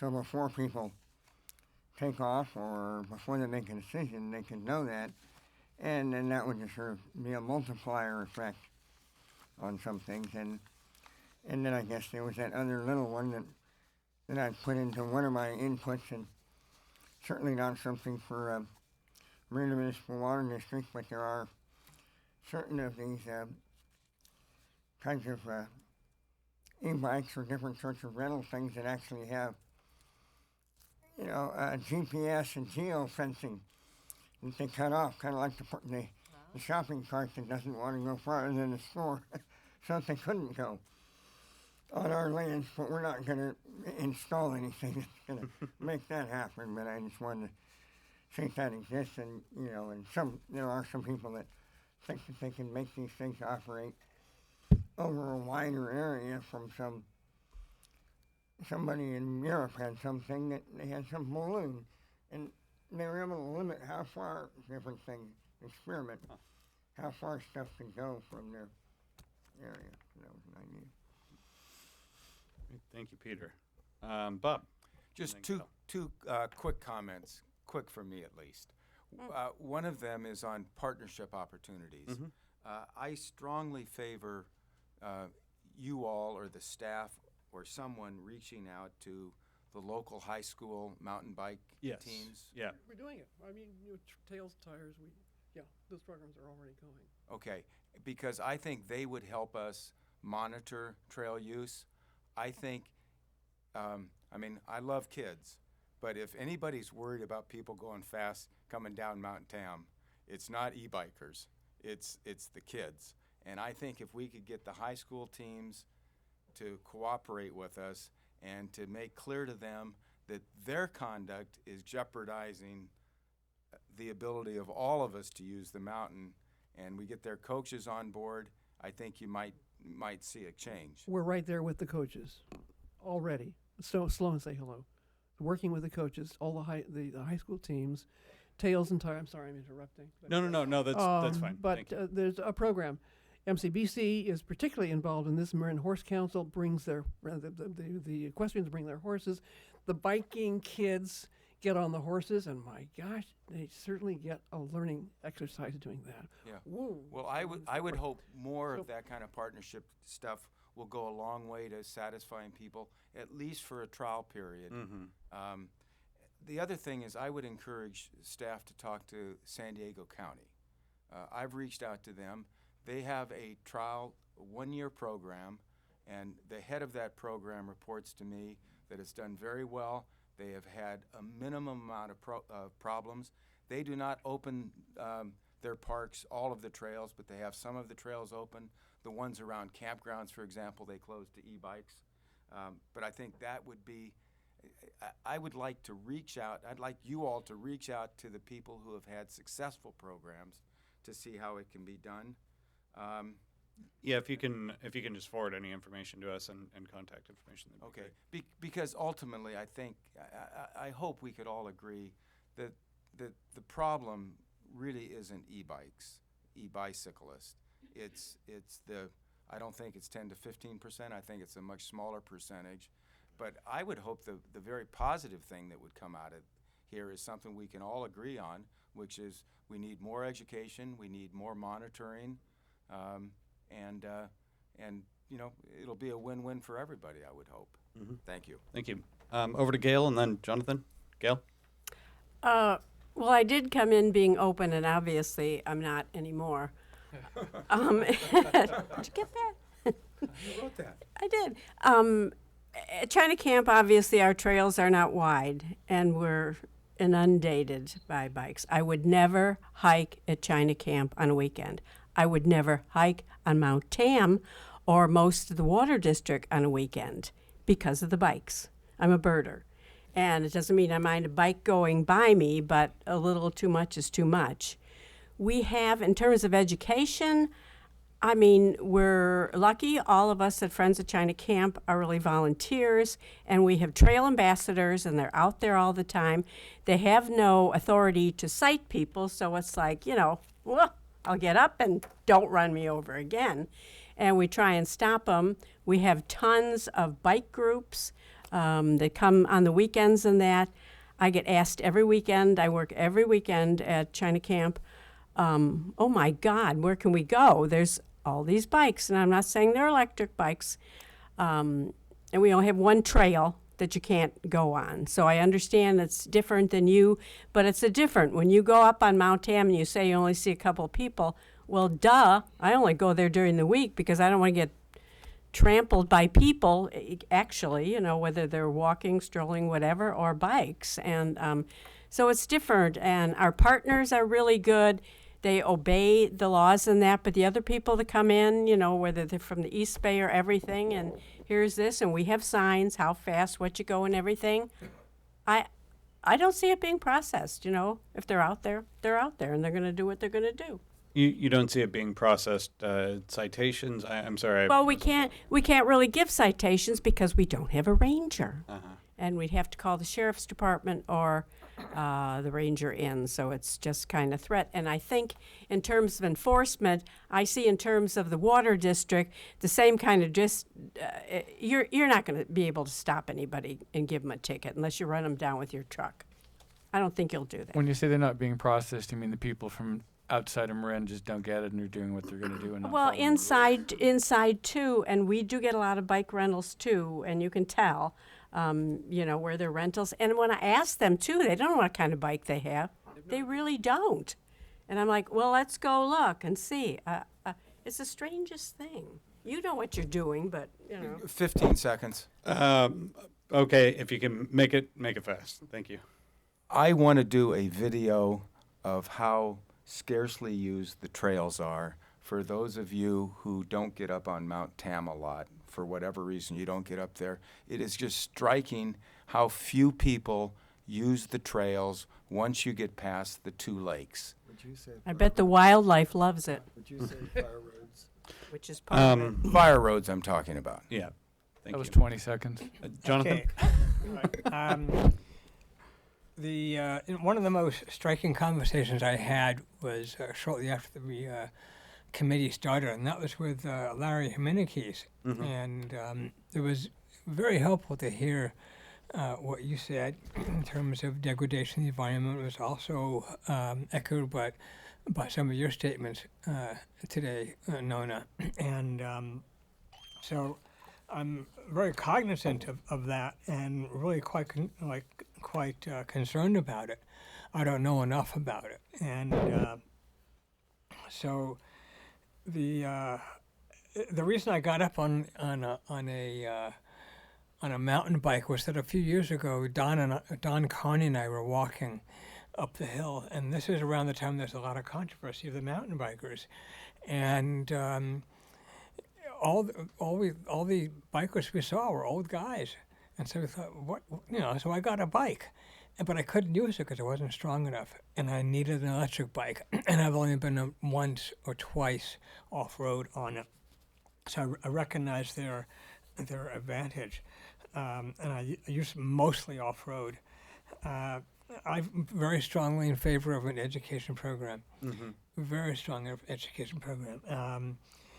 I'm divided as to whether it should even mention the Americans with Disabilities Act. And if there's a pilot program, I think that we just need to get the seasons. So just 1 year would be enough if it's going to do that. And if we do register bikes, then you've got to register them all. Everybody's got to get signed up. So all the other things that people are saying are great in terms of partnership and awareness of what other people do and so on. The reason I'm so strong on the Americans with Disabilities Act because I don't want anybody with a disability or anybody who's using an e-bike to be, anybody for that matter, to be looked down upon for whatever reason. That's the reason I was so strong on this, why I spoke so almost vehemently about it, and because it's something personally I've been faced with all my life with a hearing loss. So with that said, I'm pretty sure that we can come to some sort of consensus. Thank you. All right. Any other thoughts on the questions up here? Ellie, yes. Yeah. So thanks everybody for so many interesting comments. I've certainly learned a lot, and there's definitely a lot of passion here. There's no question, and do want to recognize that everybody cares about what's going on in the watershed. And as I've said to you, I think this may have been framed entirely wrong with all the hours that everybody's put into it. It's been clear that it's about bicycles overall, and it's not just about e-bikes. It comes up again and again and again in so many different ways. And so if we recognize that, then maybe the one thing that could be done is for the board to approve giving money to the two or several local groups that are most engaged in this, the groups that represent the bicyclists and the groups that represent the conservationists. And it might be Marin Bike Coalition and Marin Conservation League, and charge them with coming up with a plan similar to what Bob described. I forgot where you said it was. San Diego. In San Diego, where you jointly decide or you jointly recommend to the board what trails, particularly on high-use days. So it's one thing to talk about a weekday. Most of us are at work. But on the weekend or on holidays, which ones might be used at which times for bikes versus hikers versus birds. Maybe there's some trails that shouldn't even have hikers on them for some days on these holidays. And it seems to me that a small amount of money could be spent. In my experience with partnerships over the years, a very small amount of money to nonprofits can allow them to do quite a bit. And rather than paying for staff time and a whole education program, which you may still want to do, I think I like these ideas of a different kind of signage and all that. But I think we can invest in groups that are invested in our community and charge them with helping to figure it out instead of acting like, well, the board's going to figure it all out. Why not use the actual stakeholders on the different sides and help them make that happen? Thanks for all the work that you've done too, Sam. Oh, thank you. We have been funded. We're funded by all 4 land management agencies, MMWD. We've received annual stipends from them in order to create the some of the materials that we use that we give to people. That's all. I mean, we don't take any of that except what we put into the materials that are given to people, or the banners and those small expenses. But otherwise, all four land management agencies are invested, literally invested, in Slow and Say Hello. Sam, just quickly, another volunteer approach that came to my mind when I volunteered 2 weekends ago to count turtles, and that's part of the MMWD program. And it was amazing how many people showed up on a Saturday half-day to learn how to count turtles. And the thought occurred to me that if it makes sense to have monitors or people to help educate, I bet you would get a lot of people to turn out to be volunteers to do that. And I know every mountain biker in the room would volunteer to do that, just to keep the trails open to us. Great. Thank you. All right.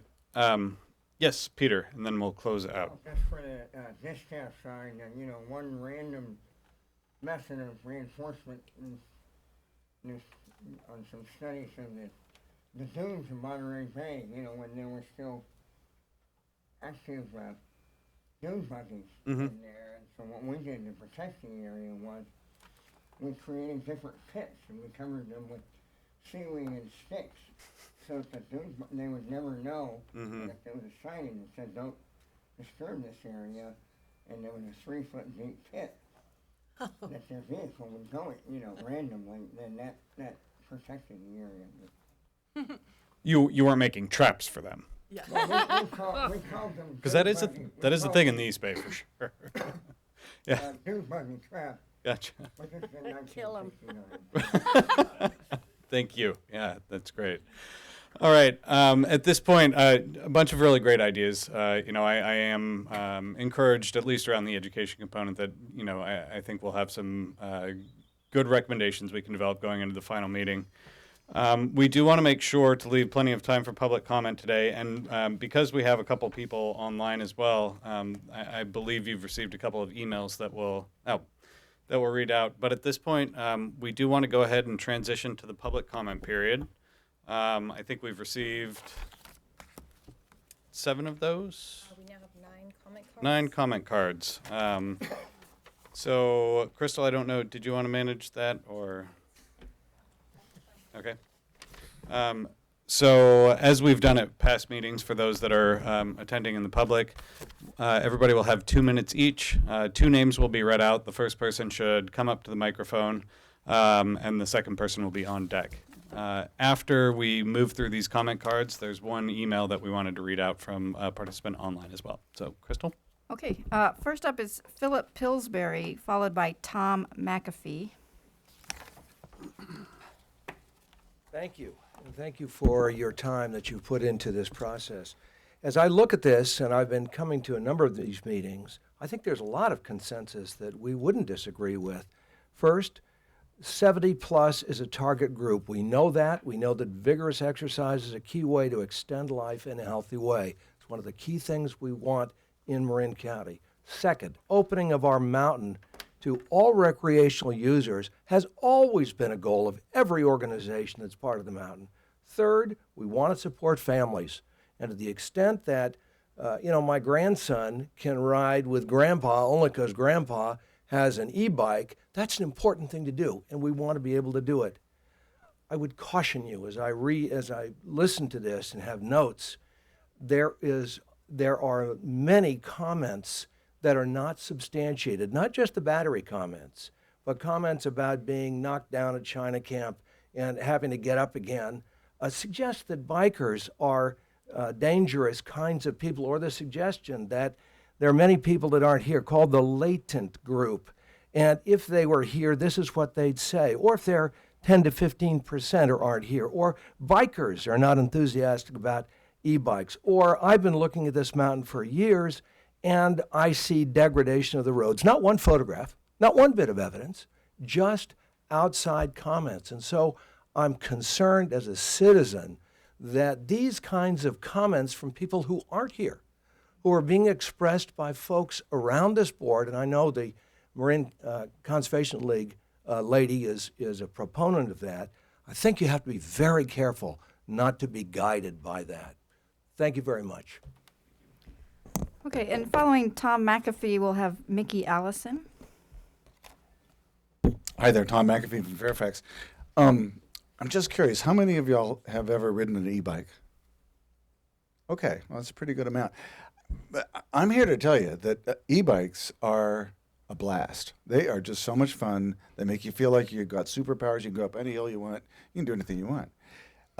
And I'm also here to tell you that if you think people aren't going to go whizzing around as fast as they can around Lake Lagunitas, those of you who haven't tried them, go out and demo one, because they will open your eyes. I think the idea that people are just going to be, that it's just simply seniors getting up there and going around nice and politely and all that is just, I just don't think that's realistic. I think you're going to see people going lights out. I was just up yesterday at Lake Lagunitas.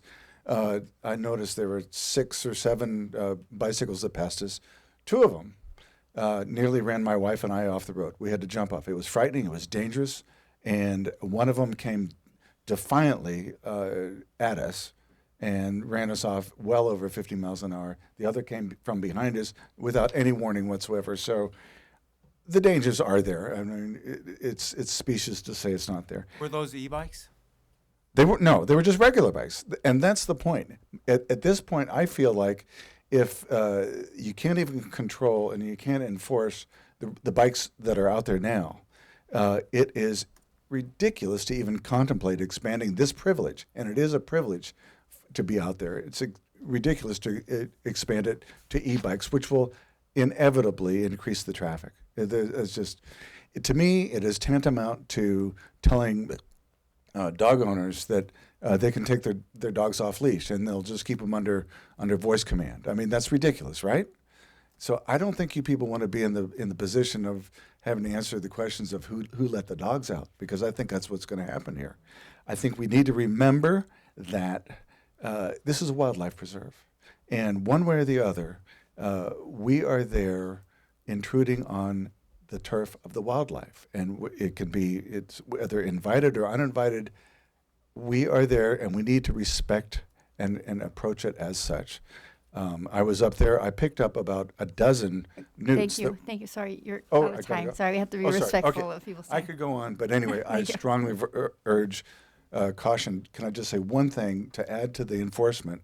And that is, if you had a hotline number for people to call right now, before e-bikes or anything else, people that would report violations of that sort of thing, then you could get an idea of what's going on there. And as that number goes down and approaches 0, then you can start thinking about expanding it. But at this point, it's ridiculous.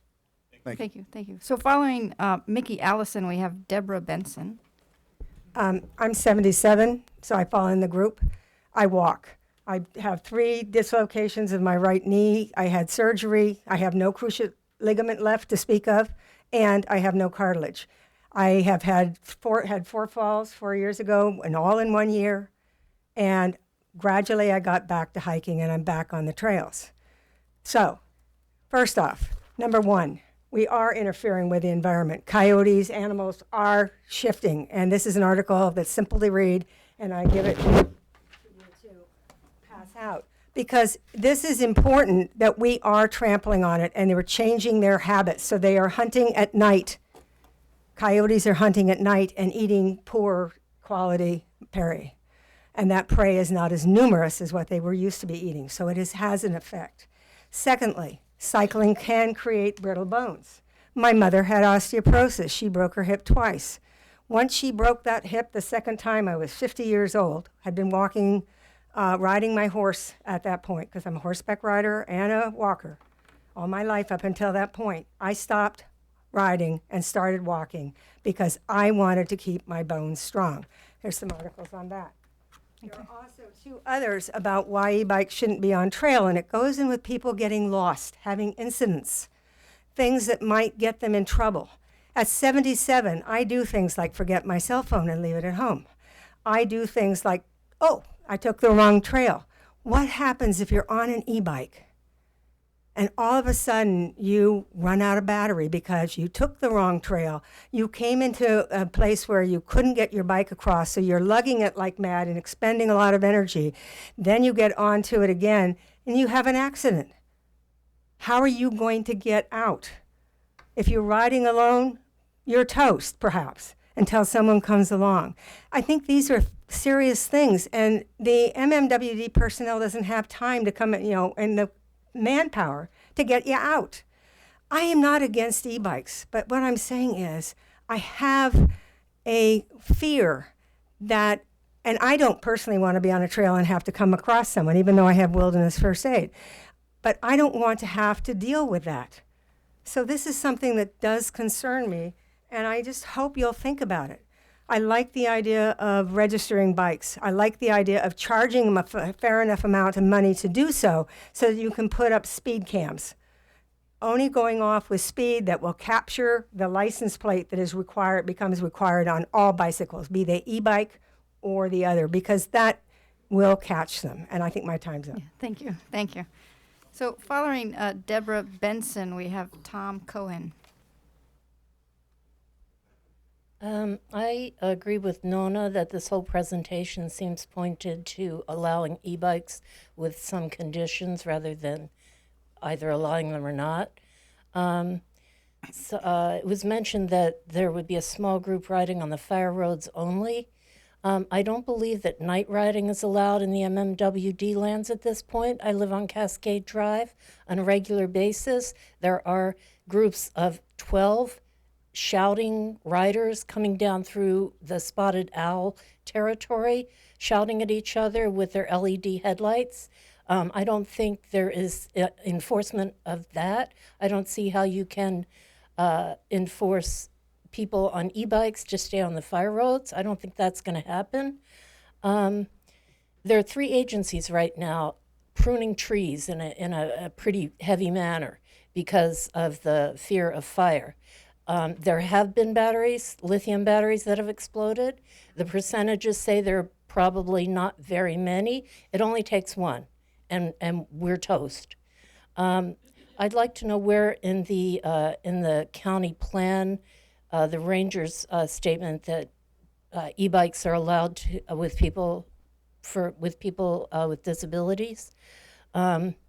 And this is the effects of all this is going to be more than on a small group of elderly neighbors.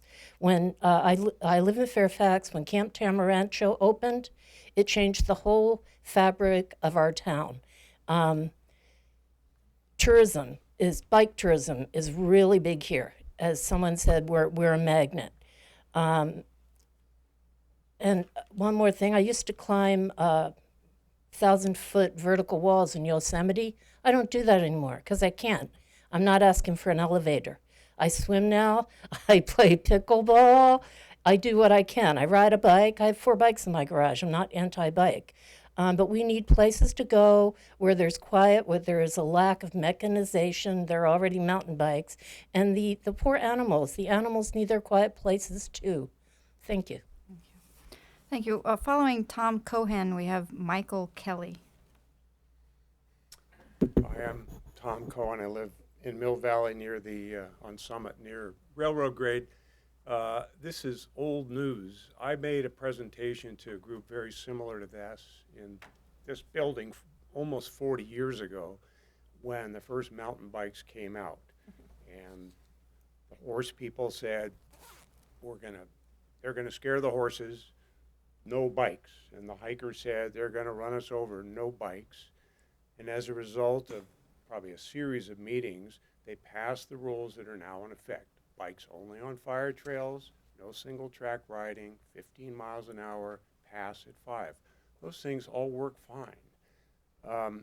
For those, reiterating what somebody else said, for those of you who have never ridden an e-bike, go ride an e-bike. Go to a bike shop and test drive one. You will be amazed. They're not a motorcycle. They require exercise. You have to pedal them to make them go. There's a speed limit on them. They won't go faster than 20 miles an hour. We're assuming we're talking about type 1 bikes here. No one's actually mentioned that. So a regular bicycle can go much faster downhill or even on a flat, than an e-bike can.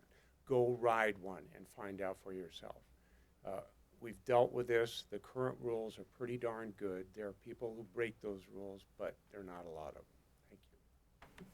Thank you. Thank you. Following Michael Kelly, we have Saul Lykin. My voice is gone. I'll get it back. Thanks for being there. Thanks for letting me speak.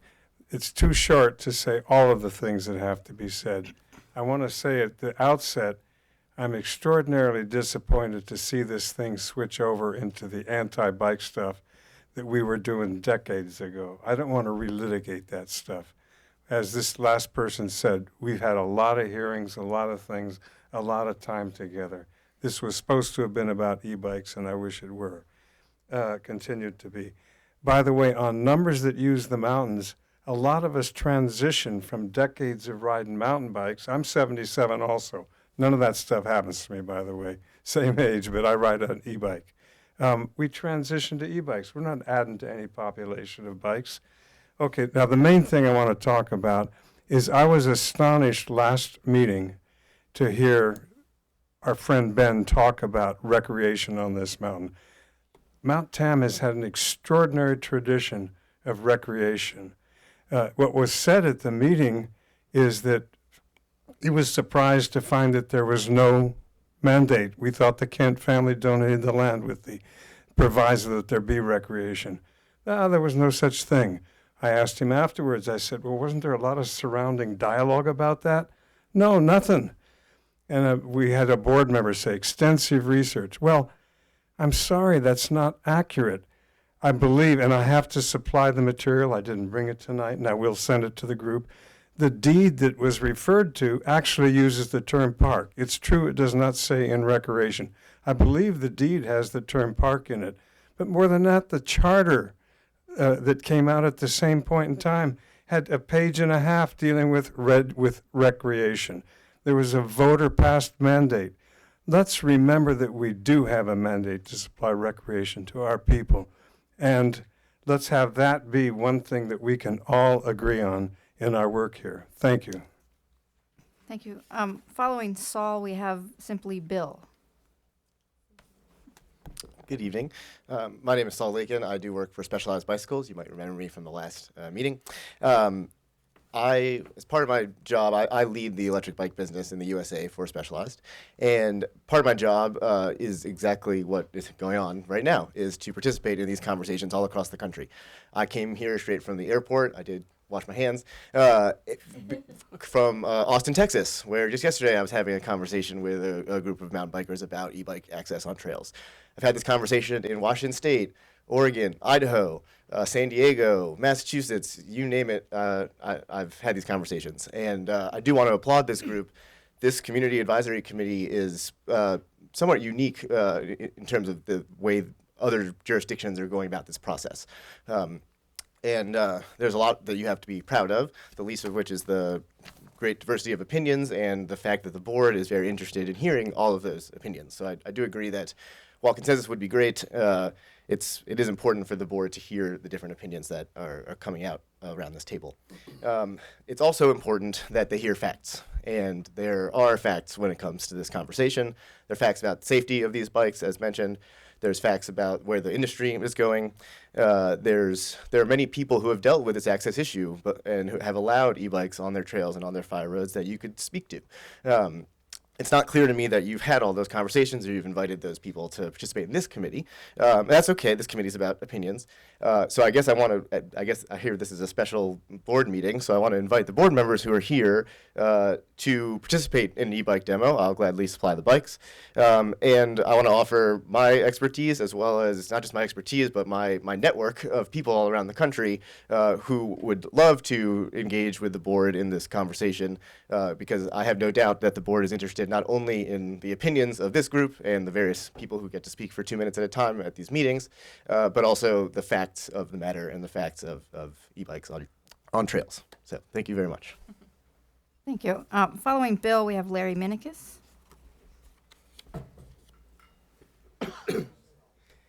Thank you.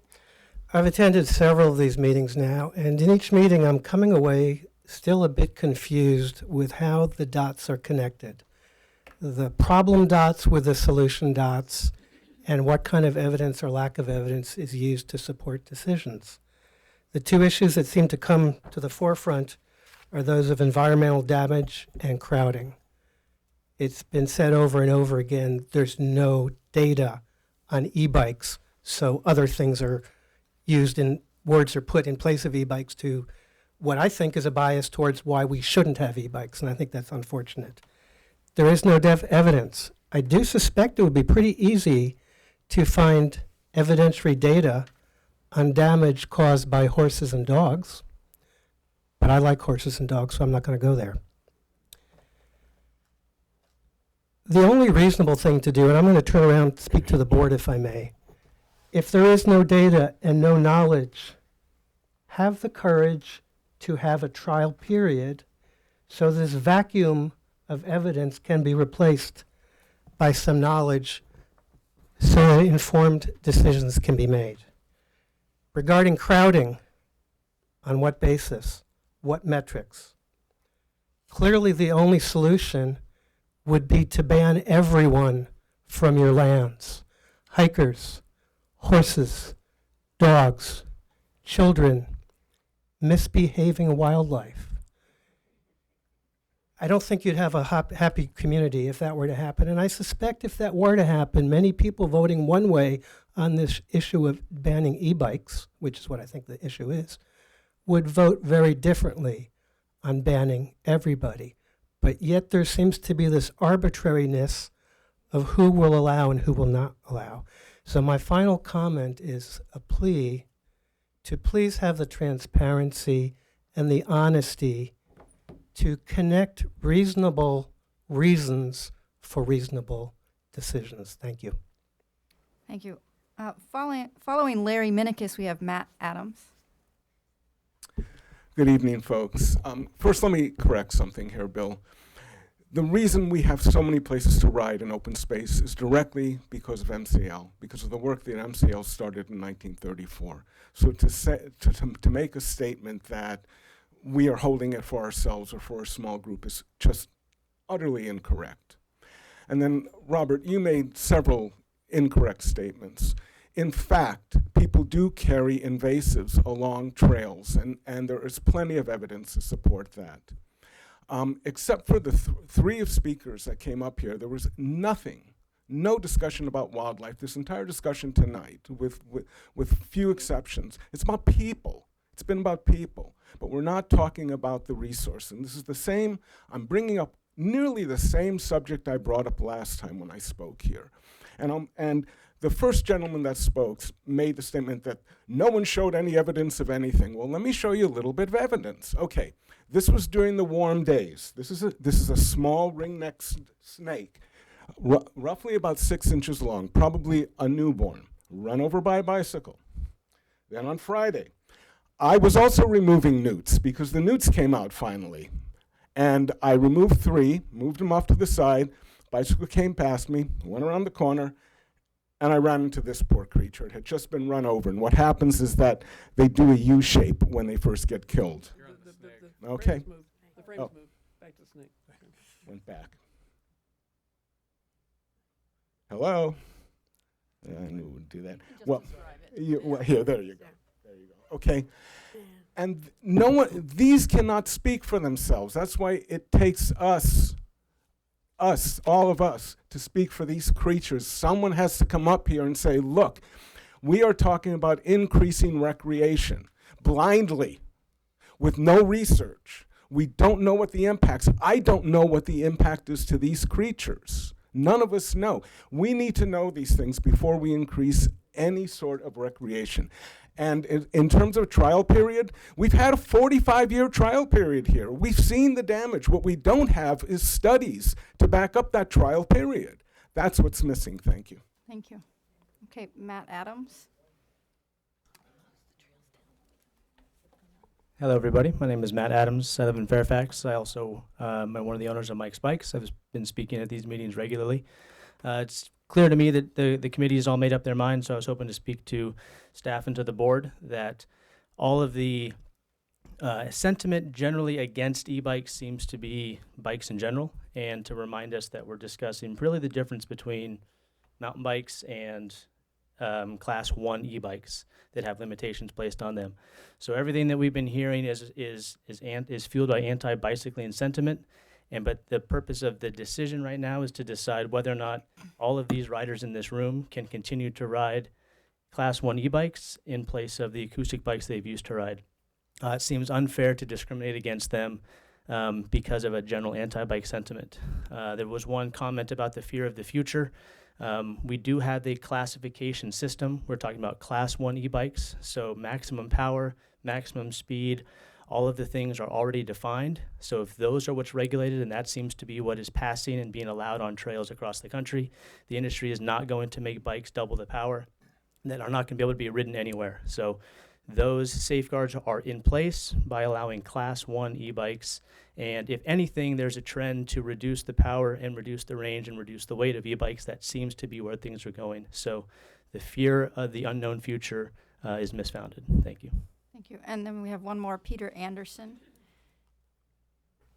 And then we have 2 online comments that we're going to read. Just for everybody's information, we're trying something new tonight in light of the coronavirus increase in affected individuals. We may move to online comments in the future, and we're trying that out tonight. So we're going to read 2 comments that we got in through the proceeding tonight. But go ahead, Peter. Thank you. Peter from Fairfax. When I was a kid in Marin County, there were 5 million people in Marin County, in California. There are now 42 million people. And we're seeing the effects of that on Mount Tamalpais. I have a question for you. If a wild biologist convinced you that the cumulative effect of thousands of e-bike trips through a designated wildlife area was having a negative effect on mountain lions, coyotes, quail, newts, and more, would you be willing to give up your right to ride? You want me to answer that? Yes. I would like to look at it. I would like to see what it's based on. I would like to see if it's talking about e-bikes or regular bikes. I'd like to know if equestrians have a similar impact. I'd like to know whether hikers have a similar impact. So I'd like to know all of that data. I have the data for you. Okay. Would you be willing to read it? Absolutely. Okay. Some of the best information on this issue is by a forester, ecologist, activist, and mountain bike rider, George Werthner. Have you ever heard of him? I have not. Okay, a lot of people haven't. This is unfortunate. I'll read one paragraph from, if you go to Counterpunch, you can read, he has essay after essay after essay about fire prevention and mountain bike effects on the wilderness areas. Across the country, the growing popularity of mountain biking is increasingly a threat to our wildlands, even in designated wilderness. Some mountain biking advocates promote the idea that their sport is compatible with the goals and even the legal obligations of federal land management agencies that manage wilderness. My feeling is that mountain bikers and their machines are a threat to the legal, ecological, and philosophical foundations of the Wilderness Act and public lands management. And I say this as someone who regularly rides a mountain bike. I can give you more information from him. He's a wonderful writer. But he's talking about mountain bikes. He's talking about e-bikes too. Oh, I didn't hear that in what you read. But he has dozens of essays. You get to read them all. Thank you. Okay. Thank you, Peter. This is from Howard Zanisek, the author of the 1964 Wilderness Act, said that recreation is not the dominant use of an area of wilderness, and the MMW Water Board Policy 7 states that protection of water quality is the overriding goal for the management of the Mount Tamalpais watershed. No activities will be allowed that jeopardize this resource. Thank you. Thank you. So with that, we're going to read out 2 comments. Donna, do you want to do that for us? And if they're not too long, they're not going to last more than 2 minutes. Okay, so. Should I use the timer? No, you don't have to use the timer, but go right ahead. I'm against myself. Okay, so Into the mic, please. Sure thing. So the first comment is from Larry Kushner, and he writes, millions of, is it Li-ion? Lithium ion. Okay. Millions of lithium-ion batteries are used in everything from cell phones, portable computers, and Teslas. According to many studies of the millions of products using them, the instance of fire or explosions is very, very low. Airlines allow them on planes, they are allowed in hospitals, schools, and just about everywhere else. There are many products that have more chance of causing harm per capita than lithium-ion batteries. Cars are recalled for safety all the time. We don't ban cars. There have been a number of studies on bikes and trail damage. The consensus has been there's not noticeable damage to any trails. Because e-bikes are still mountain bikes, there is a certain amount of skill involved and they are fairly expensive. Conditioning. I'm 73, been riding MTB for years. I ski 100 days a year and teach skiing at Squaw for Kids. I bought an e-bike because I developed stenosis in my back, prohibiting me from using a regular bike. Since I have been using my e-bike, which allows setting power levels as low as you wish, I usually ride at 25% power. I'm in the best shape skiing since I use this bike than ever before. ADA. Here is the definition of other mobility devices according to ADA. It spells out why an e-bike qualifies as an ADA conveyance. So then he cites that. So I can forward this to you if you want, but for the sake of time, I'll skip the rest. And then he signs his name, Larry Kushner. Okay. The next comment is from Rick Holland. Thanks. Thank you. Thanks. So he is with the Marin Horse Council, and he writes, MMWD should focus on an ADA policy that addresses e-bikes. If this motorized vehicle will be allowed on fire roads in the watershed, how will ADA individuals be identified and regulated, and how will the policy be enforced? And that's all he writes. Thank you. All right. I believe that's the end of the public comment session. Thank you all very much for attending. Thank you to the board members and members of the CAC and staff as well. Before we close out, I just wanted to give Ben the opportunity to provide any closing remarks. Well, it's nice to see we have a strong consensus that wraps us all up to make staff's job easy. No, I just want to note, and we'll say at the next meeting as well, that, I mean, just so much appreciation for this group and everyone that spends their time to come in the audience. I mean, everyone is so thoughtful, so articulate, and really well-intended in regards to what we're trying to do. So I really appreciate it. I did want to note, I mean, I've heard a few things, you know, of bias in presentations. Not a lot, so I probably don't need to say that the staff working on this, Crystal, Sean, myself, Sam, the facilitator, we're just trying to do our job.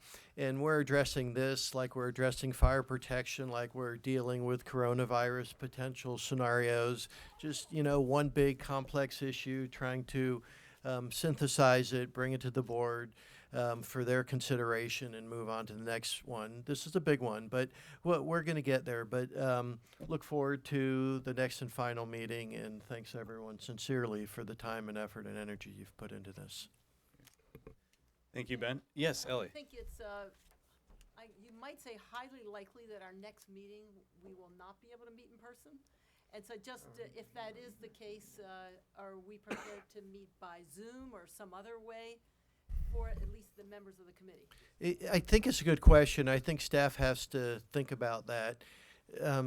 Sure, it's certainly in the different scenarios of what could happen, which is sort of where we were going tonight with some of the testing of the technology.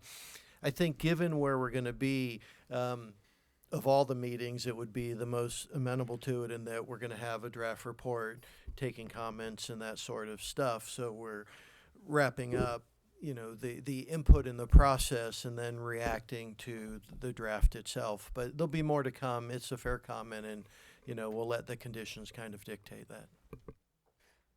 We will strive, obviously, to give you as much heads up as possible if the format changes, though. Thank you all very much. We'll be in touch very soon, and have a great evening.